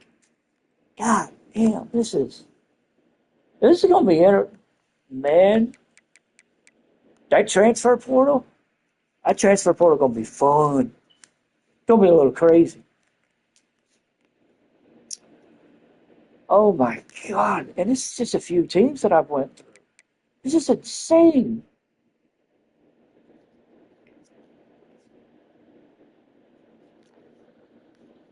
That is entering the draft in round 1. I'm not going to try to pronounce his name.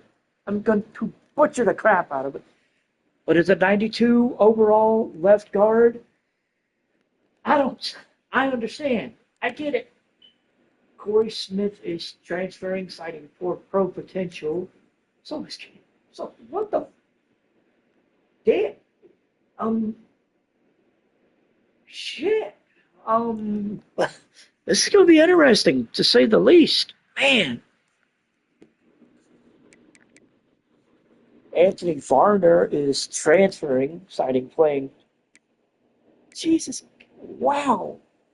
Drew Allards, well, he's going into the draft, projected to be a first-round pick. Katron Allen is projected to be a second-round pick. He's entering the draft. What about Singleton? Singleton's projected to be a first-round pick. Allen's projected to be a second-round pick. Wallace and Smith are both transferring. What the hell? Wow. Okay. This is wild. And I've just gone through a few teams. This is nuts. I mean, this is absolutely nuts. And I've only went through a few teams. I'll be back in a minute. This is crazy. This is absolutely crazy.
Okay, this is nuts. This is seriously nuts. Wow.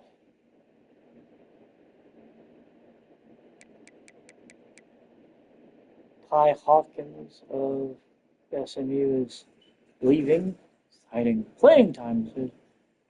Man, they weren't kidding when they said they weren't kidding. They weren't kidding. This is nuts.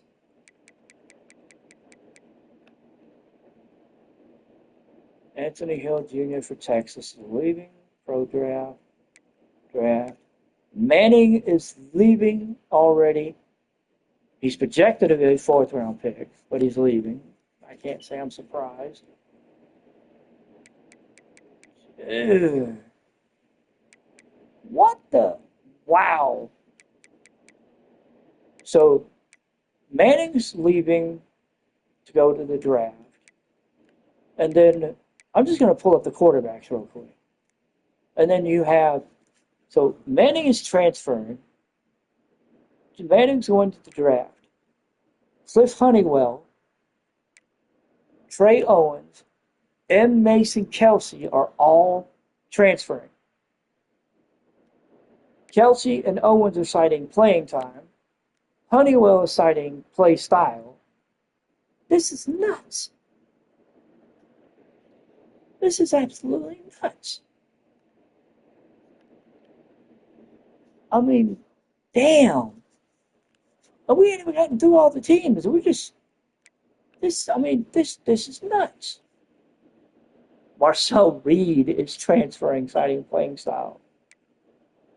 Brady Hart is transferring, citing playing time. And Jacob Zeno is graduating. Jesus. I mean,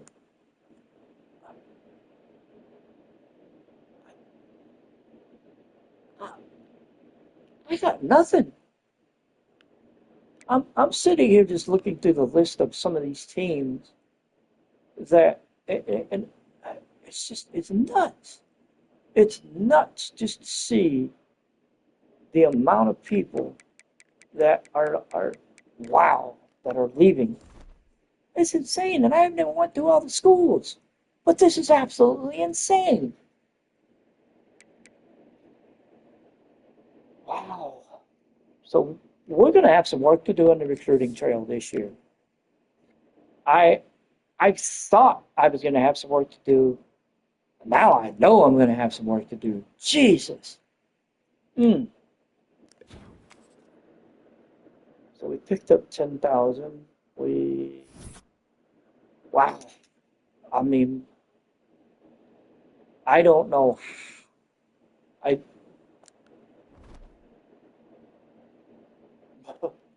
Oh, wow. So the draft results for Notre Dame, Jeremiah Love goes in round 1. Malachi Fields goes in round 3. Will Pauling goes in round 6. Whew. Damn.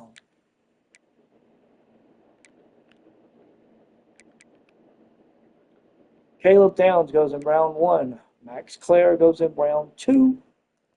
Cornell Tate goes in round 3. Sonny Styles goes in round 4, as does Davison Igleson. Damn.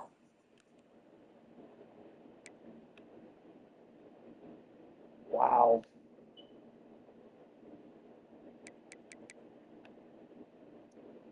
Dylan Thiemann goes in round 1. Malachi Hughes goes in round 2. Ethan Stewart goes in round 2, as does Mayatoyo Ugalai. Isaiah World went in round 3. Emmanuel Paragon went in round 4. Terrian Johnson went in round 5. And Bryce Cheever went in round 7 for Oregon. Drew Allard, Nick Singleton, Devontae Ross, and the guard, as well as Danny Dennis Sutton, all went in round 1. Yeah, 5 players go in round 1. Jesus. Wow. Katron Allen went in round 2. Pena went in round 4, as did Zane Durant. And then Zeke Wheatley went in round 4 as well. Damn. Wow. I'm stunned. Anthony Hill Jr. went in round 1. Arch Manning did go in round 4. Malik Muhammad went in round 2. Quentin Windsor went in round 3. DJ Campbell went in round 3, as did Michael Taffy. Manning, of course, went in round 4, and then Trey Moore also went in round 4. I'm stunned. This is gonna be crazy.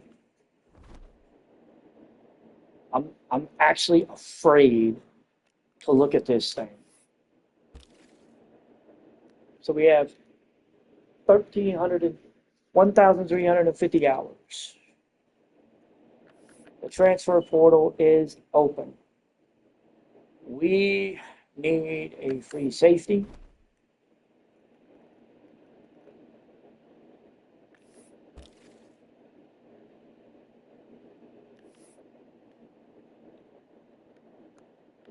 Wow. I mean, we have Brian Villa on the board. We're going to schedule him a visit this week. God damn. Athletic facilities. Good God. All right, let's go ahead and look at anybody that's on the board that is ready for a visit.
So everybody that's ready for a visit, we have scheduled. Oh, wow.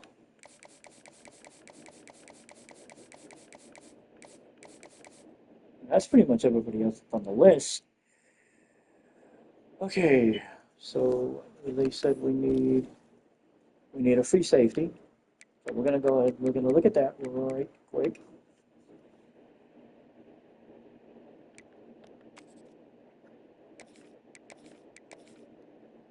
We're gonna go ahead and throw these 3 guys on the list, especially because their interest level right now in us is either number 1 or number 2. We're also going to go ahead and throw another guy on here, DJ Walker. He's a transfer, looks like. I don't know where he's transferring from, but we'll see. Okay, we'll go ahead and recruit, scholarship these guys. Get shit rolling. This is crazy.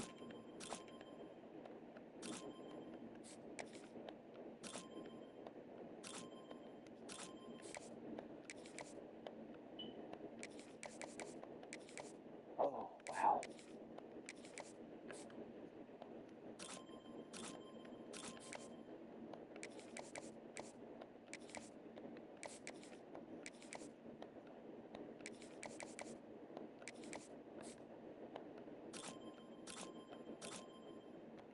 Okay.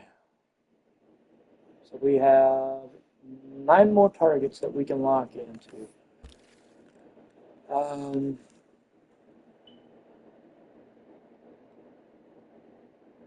I'm going to take a look at my roster real quick because I want to know what I'm looking at here. Because this is, I'm going to take a look at my roster real quick. I actually want to see what I'm looking at. What do I need to focus on?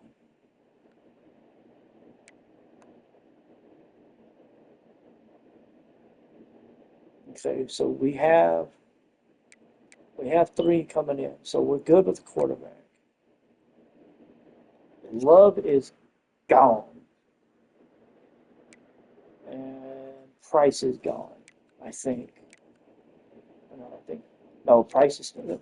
They're still on the roster. They're still here. So Love is the only one that's gone because he got drafted. So we've got Price, got Young, got Payne, we got Franco. I may look at one other running back just to see what's out there. I'm kind of curious. Receivers.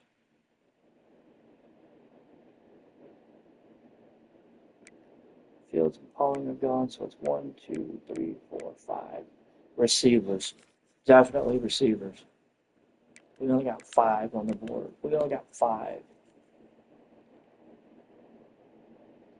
We only got 5 on the board. Yeah, so, okay, so, all right, we only got 4, it looks like. Do we have any? We have 2 coming in. We've got Jeremiah Rainman, and we've got Nate Treadway. I want to look and see who else is available because, I mean, you just never know.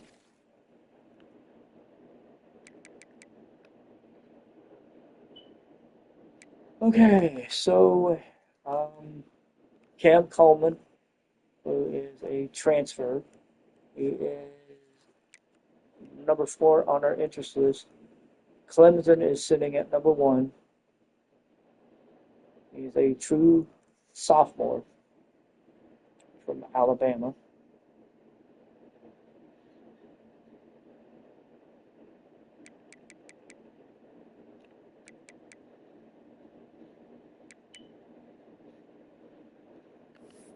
Let's just look at the transfer portal. At this point, all right, let's take a look. So we got tailbacks that are in the transfer portal. Wow, this is insane. So Carson Hansen who was at Iowa State, he is entering the transfer portal as a true junior. He is a 4-star tailback. He is listed at number 4 on our interest list. Right now, he has Clemson as his top pick. I'm going to go ahead and recruit him just to see what we can get. Wide receivers, Cam Coleman, I'm going to go ahead and recruit him as well. And then we're going to also look at Ian Stowe. Okay, maybe not. Maybe not.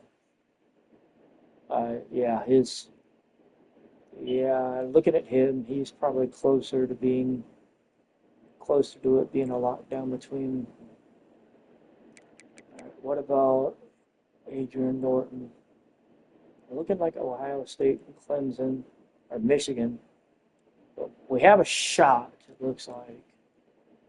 I would say put him on the list. Okay.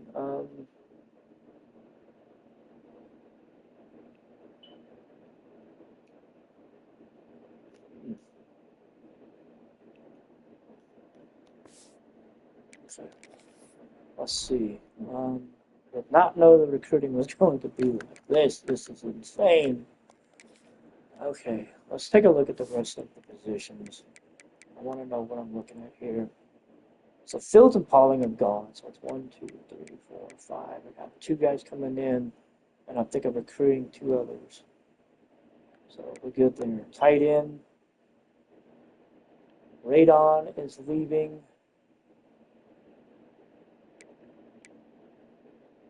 Bowman's leaving. So it leaves Ty Washington, Jacqueline. Okay, so we're definitely going to want to look at a tight end.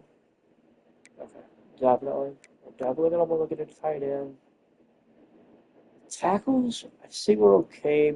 We may want to look at some over next year. Guards, same thing. I think we're okay. Um, Centers, we're definitely going to look at for next year. We're going to at least look at one. Guard, maybe one this year. I don't know. Tackle, we're losing one.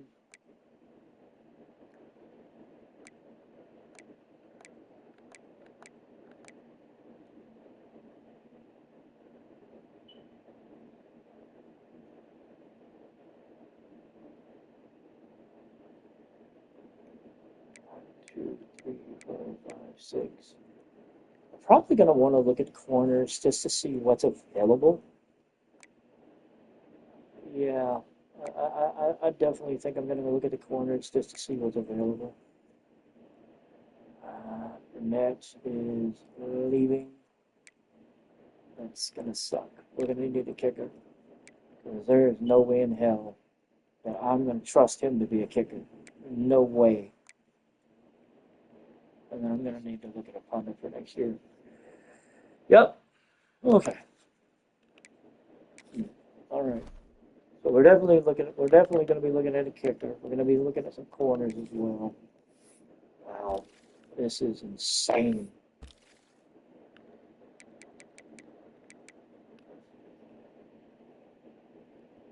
Okay, so we've got 3-star corners, one from Georgia, one from Ohio.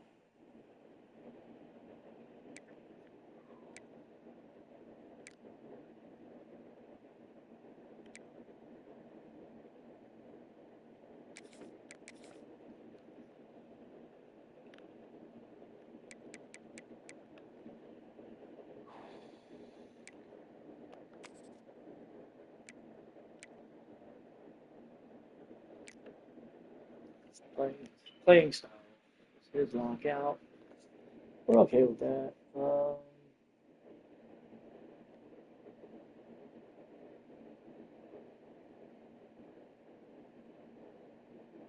Okay. All right. We'll definitely put him in the recruiting.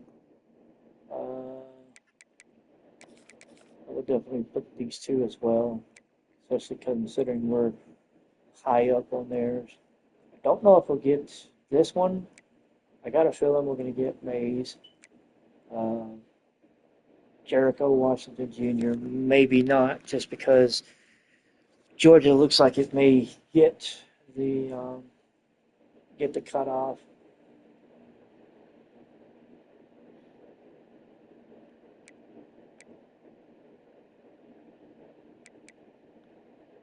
And then I think we're going to look at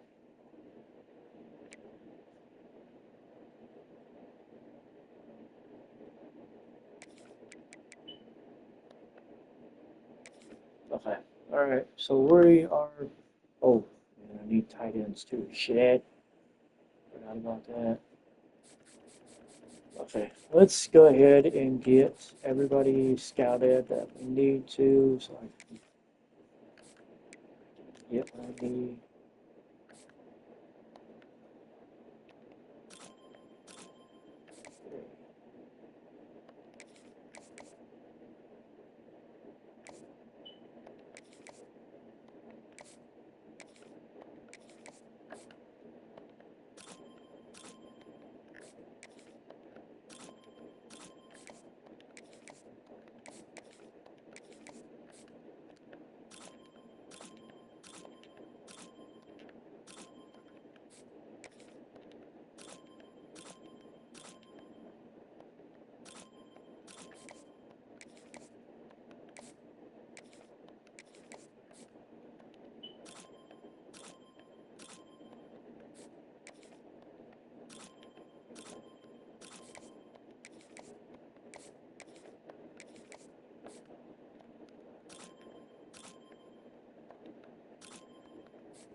Okay, that's it.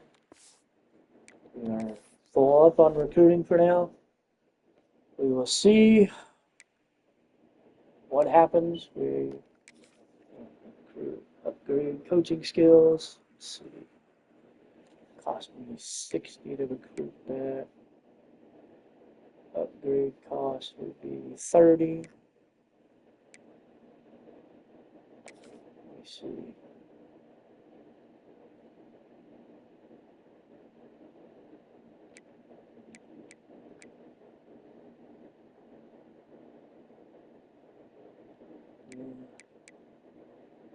We're full on the linebackers.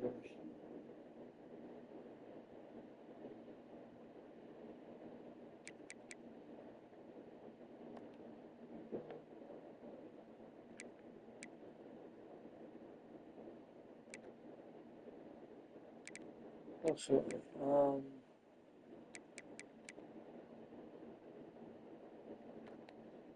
think we're okay with that.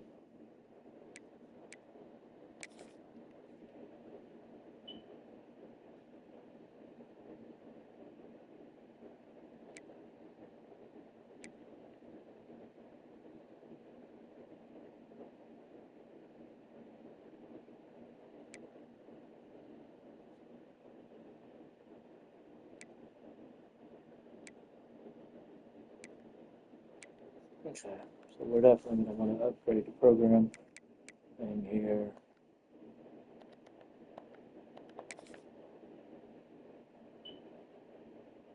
And upgrade scheme guru.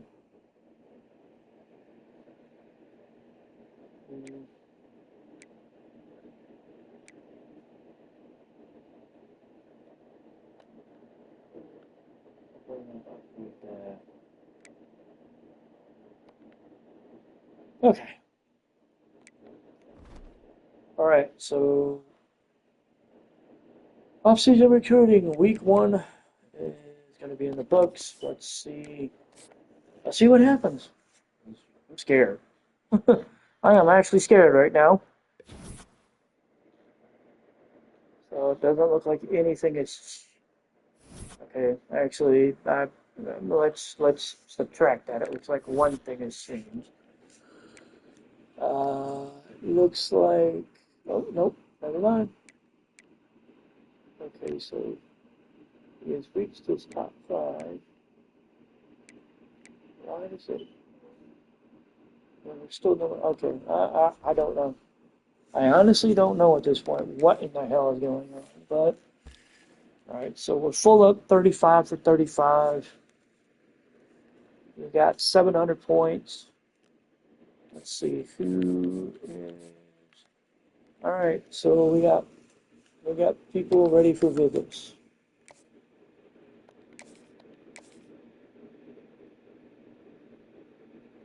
And his will be championship contendership, but we don't have much for him going on this week. Got a funny place. Same thing.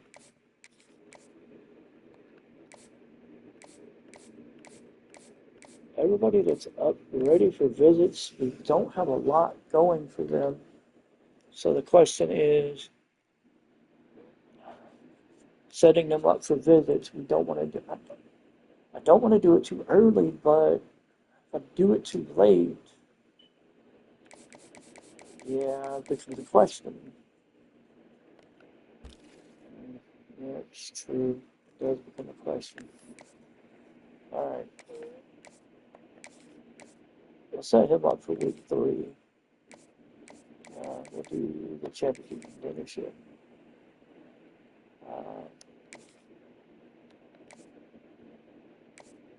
Set him up for week 4.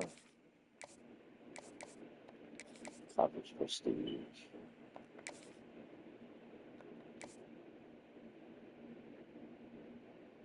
We ain't got one for him. I'm not spending the points. Same. Coach prestige. We'll do week 4.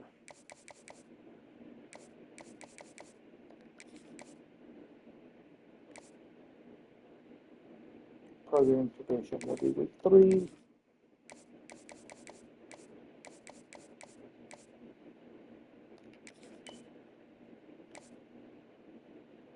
substitutes. We'll do week 4.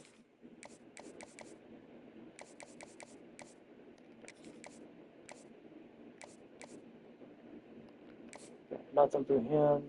Playing time. I'll do week 4.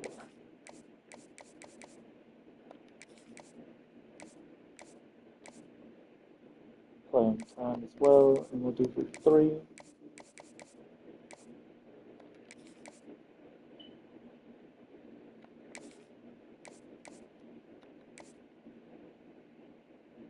Brand exposure, we'll do week 3.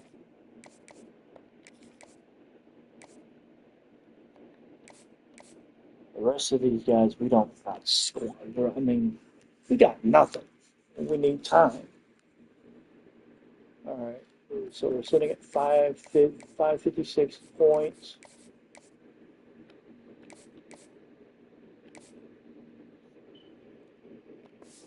Let's see if we get lucky. Try to get somebody to sign, at least so I can. I don't know.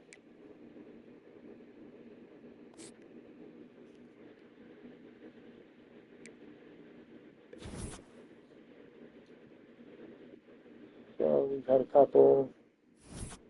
Looks like we've got 4 more.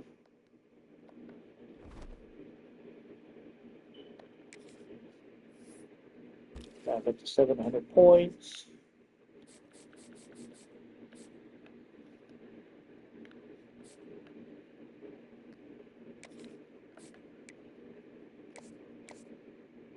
Still nothing. Championship contendership, so that's a good start for him. Oh, coach stability and nothing. So we'll do coach, and they're locked out.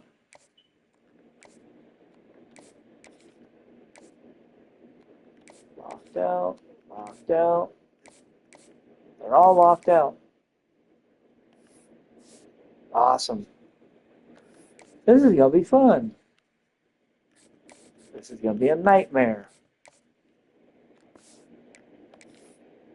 Oh, man. Oh, God. I get somebody to sign or drop off or something.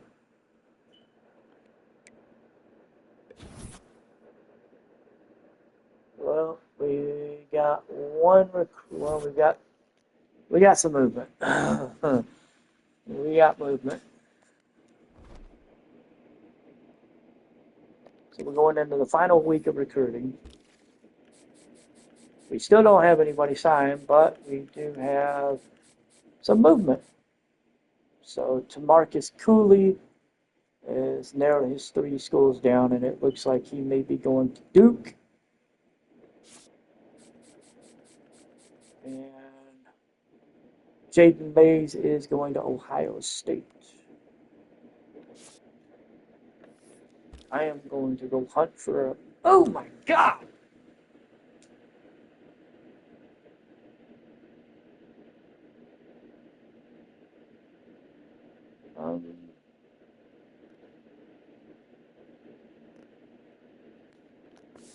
I thought I had...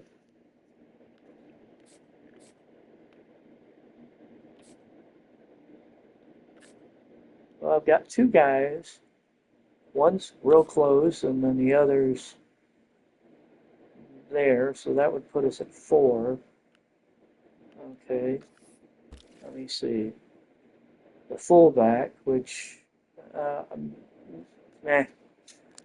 Okay, the tackle, I have to look at. I've got 1 already, and then another one that's close, so I think I'm okay with that. D tackle and Mike linebackers. Okay. They both, neither one of them are signed yet, but it's not like I got, well, okay, Oklahoma maybe, but that's it. And then Mike linebackers, I don't have, okay, I need a Mike linebacker. I need a Mike linebacker and I need a tight end, honestly, at this point. So, all right. Let's just okay. Let's just recruit the best right linebacker that we can.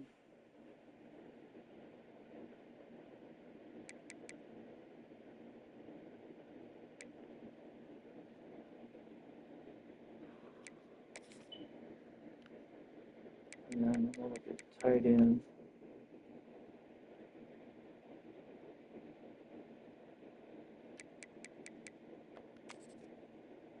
At this point, I need guys that have some high interest.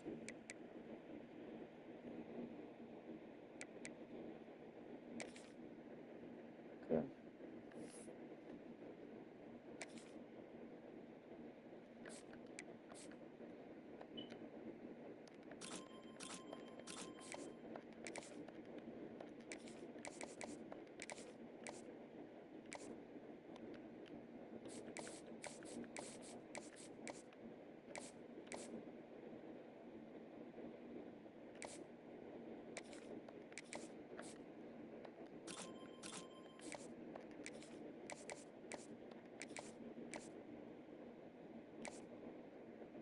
Okay. So I just have to see what happens. We're gonna have to probably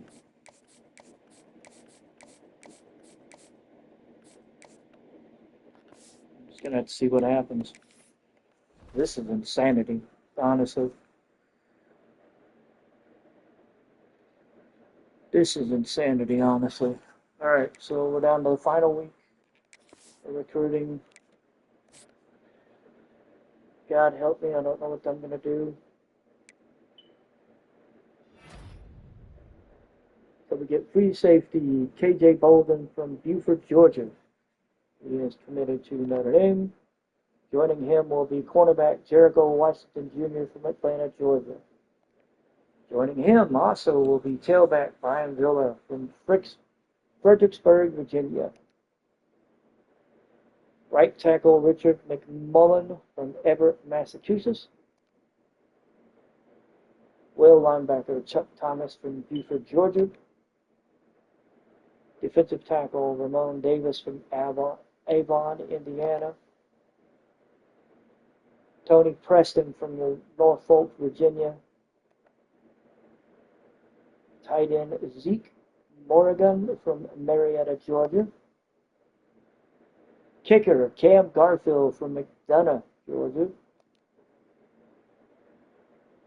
Kicker Quentin Rodriguez from Medford Center, Ohio. Right edge Afrani Enakim from Newport Beach, California. Carson Hansen from Lakeville, Minnesota. DJ McKinney from Colleyville, Texas. Tight end Wyatt Sullivan from Atlanta, Georgia. And that's it.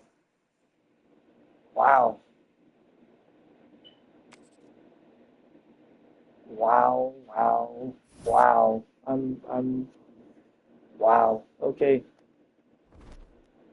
So, National Signing Day goes as follows. We're gonna clean out the recruiting board real quick, and then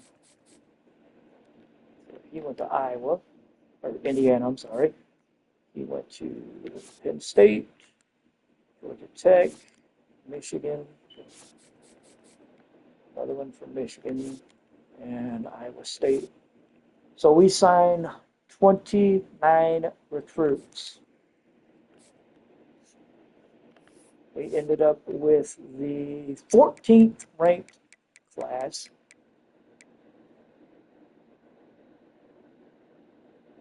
Damn. Interesting. Ohio State ended up with the number 1 class. Can't say I'm surprised. Georgia ended up with number 2, LSU at 3. And, schools that you figured would do high in recruiting did high in recruiting. Okay, so we're going to look at position changes and try to even everything out as best as we can. So, okay, so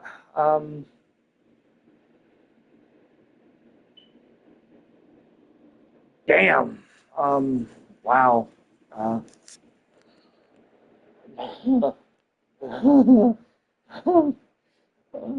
oh boy.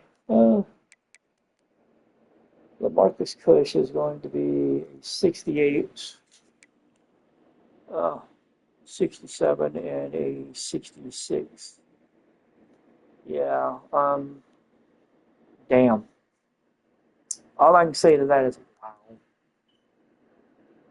Villa is going to be a 60, 68, and Hanson, who we got off the recruiting board, is going to be basically the spellback for Jajarian Price.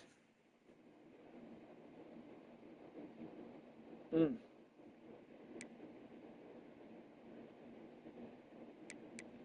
damn, this is interesting.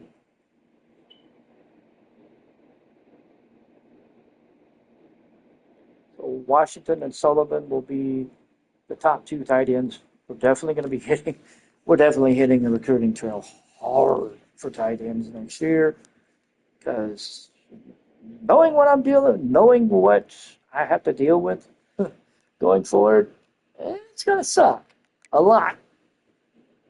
Okay, so we've got 4 left tackles. What do we got? Right tackle. We got 4. Okay, that's fine. Yeah, 4 left guards. We got 3 right guards. That's fine. Left edge, we've got 4. Right edge, we've got 4. 65. Okay.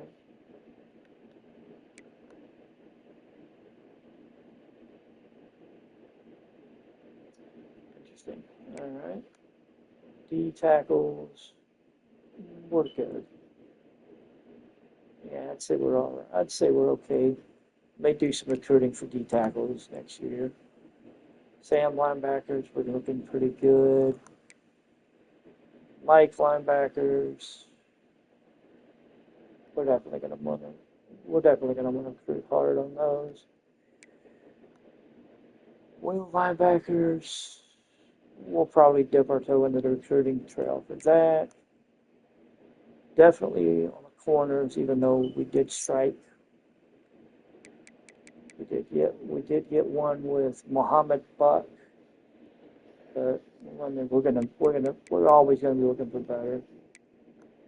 Free safety, we're okay. Strong safety, I'd say we're decent. 65 into 75. Moved him from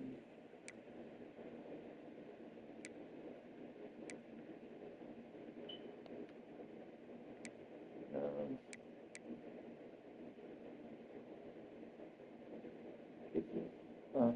okay. If I moved him to corner, he'd be a 74.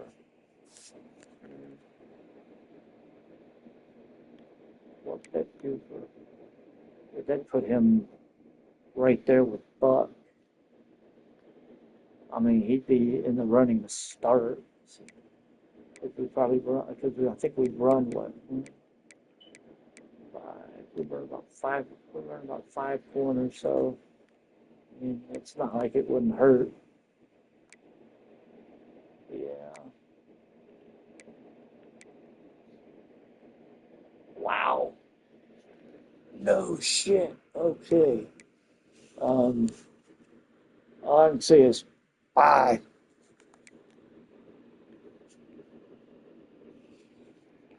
Wow. Okay. So we're definitely going to be making some changes to the.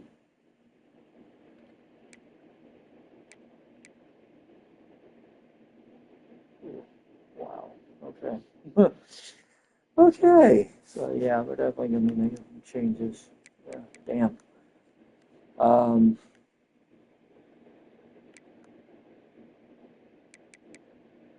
Victor Vincent. I'm thinking about changing him because I mean I'll lose one, and then I've got him. Got these two, possibly. I don't know. Bolton may leave, so let's keep him there for a year. See what happens. Because, I mean, he's leaving for sure because he's going to graduate. Good possibility he's going to transfer, and that could get interesting. Or he could enter the draft. He could enter the draft next year, so that would definitely get interesting. I think we're okay. And recruiting the athletes. So. Thank God. But yeah, we're definitely going to be looking at quarterbacks next year because this was insane.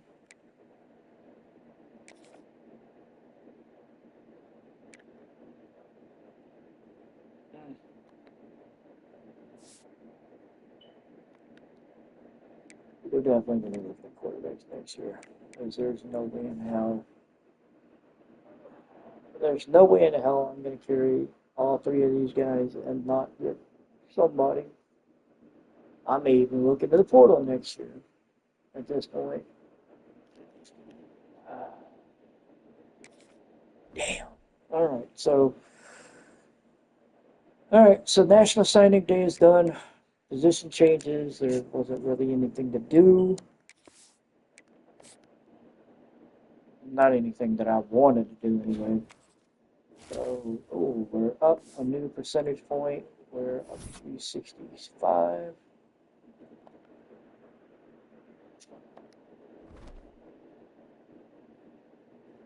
All right, training results.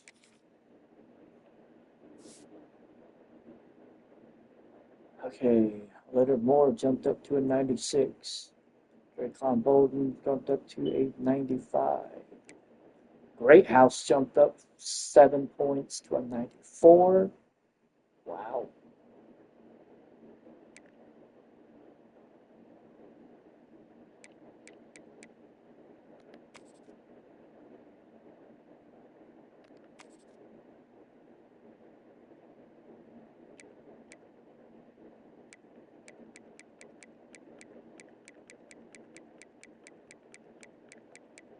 Looking to see. We got a lot of guys that jumped up by 5. Let's see. Jason Helton jumped up 7. So let's go ahead and just do it by positions. So they both jumped up by 2. Franco jumped up by 5. He's now an 84. Hanson jumped up by 1. He's an 89. Price is the lead dog for this year, for sure.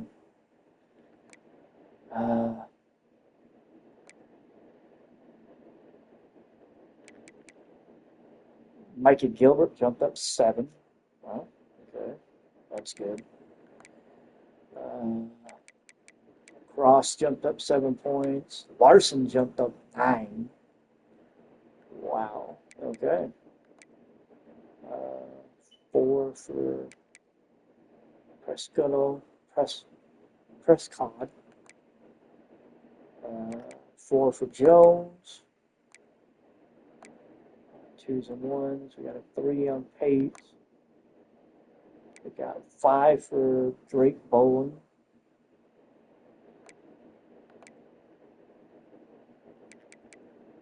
Sean Sullivan Jr. jumped up 5. Trenton Abraham jumped up 5. That's not good.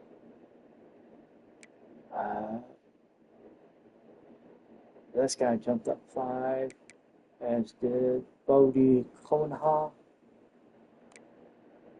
Let's see. Jamari O'Neal jumped up 4. Jericho Washington Jr. jumped up 5. Robertson jumped up 5. And Hobbs jumped up 5.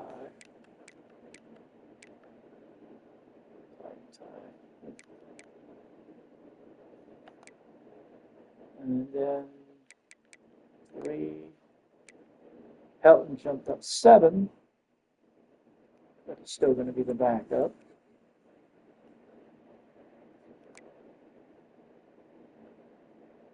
He jumped up 6 to 74. Still don't know if that's going to be enough to keep him around. Alrighty. So, yeah, that was training results, and that was interesting. Very, very strange, but interesting.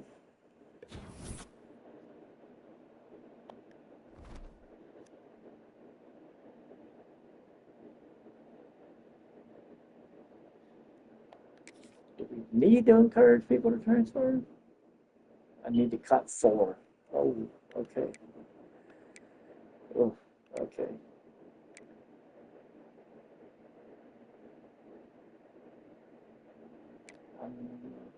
Yeah. Sorry, buddy. I'm going to encourage you to transfer. Hell no.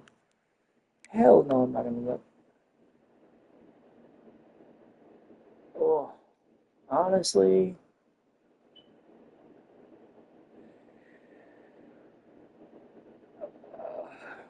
I'm going to encourage Jabari Payne because, yeah, I'm going to encourage you to I'm going to encourage him to transfer. I need 2 more.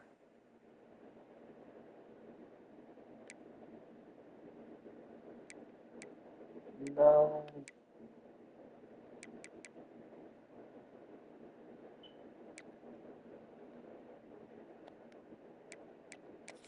Yes.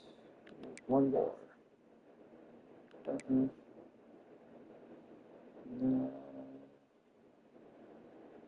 No. No. Maybe. No. No. Because. Ooh. Maybe Mullins. Let's see what the rest of this looks like.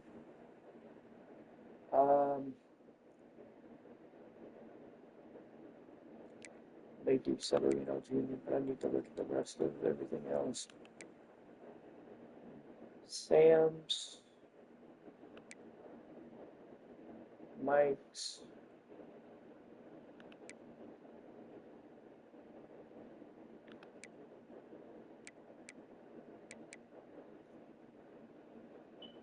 you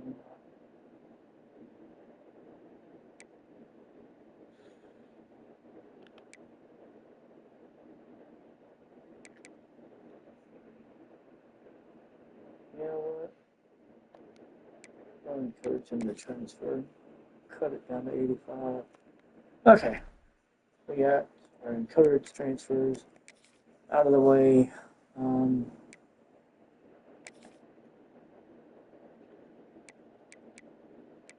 Everything is 16 points, regardless.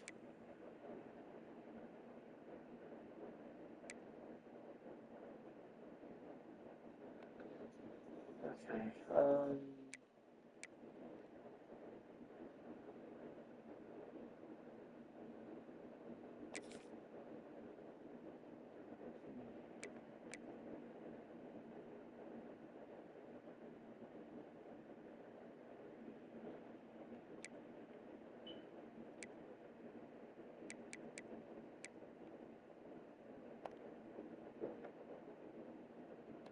Okay, do that. Okay, so the off season is coming along. We're going to go ahead and move on to the end of the off season, I think. Okay, so we're going to enter. Looks like we're going to enter next year ranked number 5 in the country. It'll be interesting to see what the schedule looks like. Yep, we're going to enter the year ranked number 5 in the country.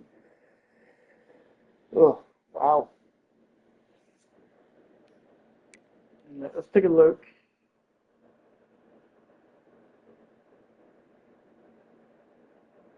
Yeah, let's take a look at the schedule. Okay, so they want to open up week 0. Um, week 0 against Michigan State at home. We'll play Wisconsin week 1.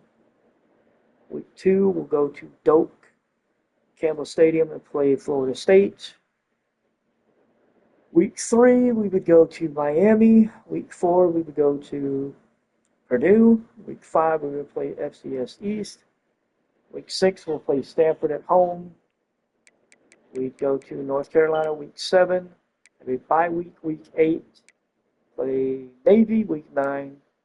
Number 14, SMU at home. Looks like senior night would be against Syracuse week 11. They have a bye week, week 12, and then travel to USC. I gotta say, I kind of like this schedule. It looks like it would be interesting. It just looks like it'd be interesting. So I'm gonna go ahead and let's see. Yeah, I'm gonna go ahead and wrap this up. I didn't expect this to take so long, but yeah, we're gonna wrap this up and gonna set up the recruiting board offline and just kind of transition through. So when we get started, next time I go live will be for the week 0 matchup against Michigan State, because I am going to keep the schedule the way it is. Until next time, see you guys later. Have a great day. Peace.